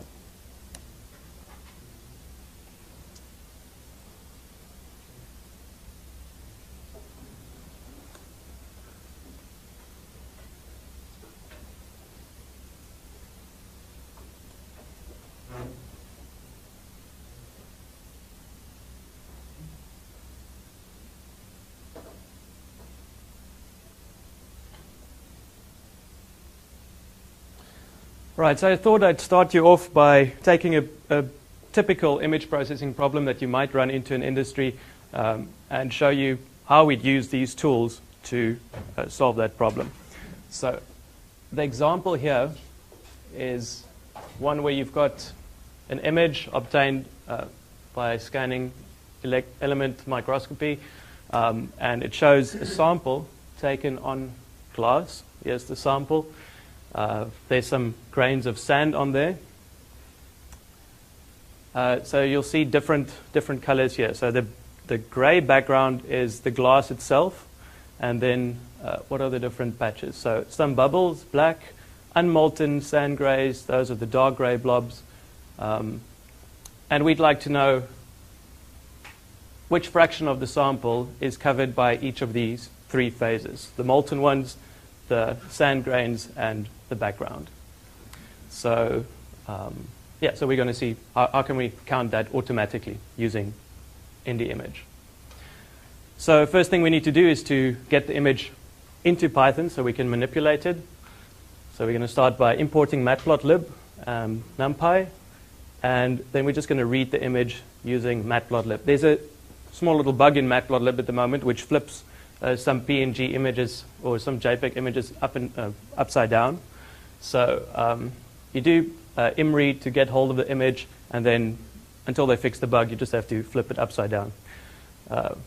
And here I show it. You'll notice that I specify the color map as gray. Otherwise, the image appears in all sorts of funky colors. And we use nearest interpolation. So when you display an image using Matplotlib, you can tell it which kind of interpolation to use. When you do image processing, it's often handy to use nearest interpolation because that won't hide any artifacts. You see each pixel that is inside of that matrix or inside the image. Whereas if you use something like cubic interpolation, bilinear interpolation, it might hide some of the detail going on. Right, so next step is to get rid of the black banner. You'll see there's the microscope added something there at the bottom, so we just want to get rid of that. So I take the first 880 rows of the image and drop the rest of them. So just using a bit of indexing there to get rid of those. Okay, so there we've got the image without the banner. Now, if you look at this image, you'll see there's a lot of speckles. I don't know if you can see it from way back there, but there's like a whole bunch of speckles all around. And we presume that those are noise. We're not really interested in counting those. So let's just get rid of them. Now, I just described briefly morphology to you. So how many of you are familiar with any morphological operations? Do you know convolution? You do? A little bit? Okay. So the concept... Let me just interrupt for a second. So if you go under Resources Lectures, there's a PDF version of these slides. And if you have a notebook open, if you can get an image like this, we'll also post all that stuff too in just a bit. You can just cut and paste. But the notebook that we have from Stefan is the latest, and it doesn't work with all of these inside of one image. So I basically want to colorize the whole thing. So how can I do that? Well, I can construct using np.zeros. I can construct a new image. It has to have the same dimensions as my input image, except it now has to have 3 layers because I want red, green, and blue. So I use np.zeros with the same shape as my input image, but with the 3 layers. And then I proceed to assign, using these masks that I just created for the bubbles, the sand, the glass, different values. So I assign 1, 0, 0 to the bubbles. So red, green, blue. 1 for red, 0 for green, 0 for blue. So that's going to be red. Sand gets full red and full green. So there we get yellow. And the glass is 0, 0, 1. So that's just blue. And when we've constructed that array and we plot it, this is what we see. So very nice representation of those 3 layers together. Except... do you see what goes on around the fringes here? We've still got, like, on the red blobs, we've still got a little bit of yellow surrounding it. So we want to get rid of that as well. So we're just going to do one more step of processing using, again, a little bit of morphology. In this case, we're going to make use of a binary opening and closing, which does exactly what I described here, basically, just to get rid of those. And when you call that operation, it cleans up the boundaries very nicely so you don't have those little speckles on the side. All right, so now we're in a good position to start counting these different objects that we found. So we're going to label the different components and count their sizes. So first we convert bubbles, sand, and glass, those masks of ours. We convert them into integers because we don't want them to be true and false any longer. We now want to, for the different grains of sand, we want to give each grain of sand a number, basically. And to do that, we use ndimage.label. So ndimage.label, and there's an equivalent function in scikit image. It goes and it runs across the image, and it basically finds connected components. So if you've got loose grains of sand, each grain will be labeled 0, 1, 2, 3, etc. So we call ndi.label on each of our images. And then we use this single line of list comprehension to count the total size of those images in the image, of those objects in the image. We say wherever the image is equal to I, sum the number, just count the number of occurrences, and do that for all the different labels we found. And if you run that, then you get output like this. So in the sand, it found 115 separate regions. In total, the mean object area at least was 1,769 pixels, 70 regions for the bubbles, 27 for the glass. And if we plot those labeled images, you can now very clearly see what happened. I plotted them with, what was the color map? Spectral here, which is a useful color map because it changes very rapidly. So you can see how numbers increase. So this bubbles example is very nice. You can see like it starts off purple, then blue, green, red. That's how ND Image went through and basically labeled each of these individual components separately.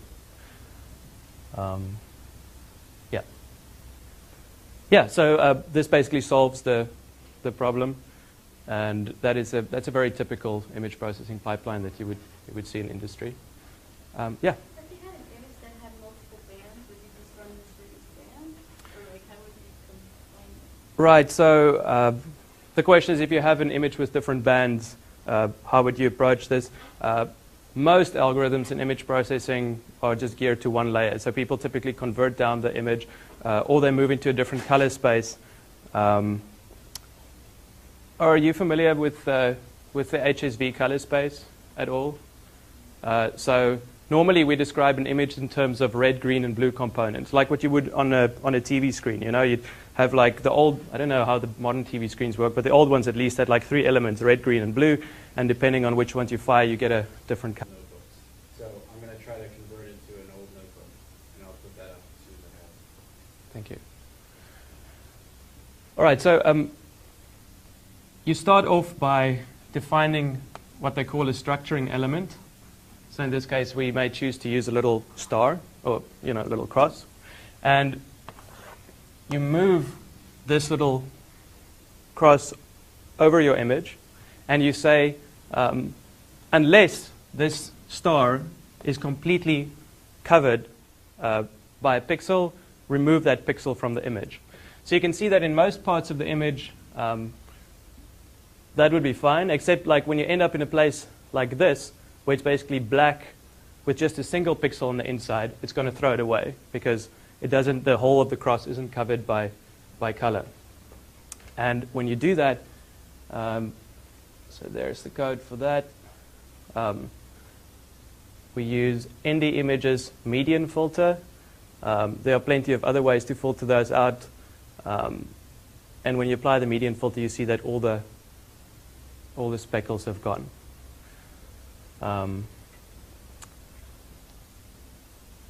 Right, so the median filter works slightly different than the morphological operations, but there are numerous different ways that you can get rid of noise like that. The idea is to make the image, pre-process the image so it is more suitable for what we want to do next. And the next step is actually the interesting part. How are we going to isolate the 3 different layers of this image essentially? How are we going to split up the light background of the glass versus the black blobs versus the sand grains? So to see how we're going to do that, I plotted a histogram of the image. So just using matplotlib's histogram command. And what do we see here? We see that the image, the intensities here at the bottom are very clearly grouped in 3. So we've got a spike here around intensity 0, which is black. Those are the big black blobs. Then here around 100, which is the light gray, and again, no, that's the dark gray, and around 140, that's the gray background. So where do you think we can cut off this image? What would be good thresholds to use there? Anyone like to volunteer a threshold? So say I want to just separate this one out. Then, yep, 1040, we just have to basically say, just ignore all the values higher than 40 intensity and just look at these. For this guy, we're going to have to set 2 thresholds to get it out. So we want to say between 60 and 120, and then we can look 120 and up. So let's see what happens when we do that. You can also fit a mixture model. Yeah, you could.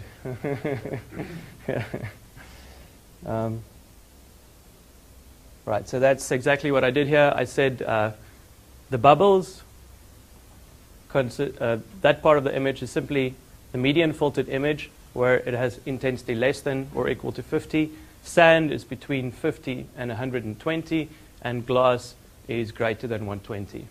So just based on what you know of NumPy already, do you know what data type I'm going to get out from this first line over here? So if I do image median less or equal to 50, what am I going to? What comes out of that operation? An array of? Yeah, absolutely. So this is basically a truth test. Is the image intensity less or equal than 50? So I'm going to get an array out with the same dimensions as image median, but it's going to only have true, false values in it. So it's a mask, right? So I've got my 3 masks for the different phases, and then I'm just going to plot each of those in a different subplot. So there's just a little utility function that takes the original, the bubbles, the sand, the glass, and it plots them. So let me do that. There we go. So here you see the original image. The big black blobs have been isolated. The sand grains have been isolated. And the rest is just the light background. All right. So I want to visualize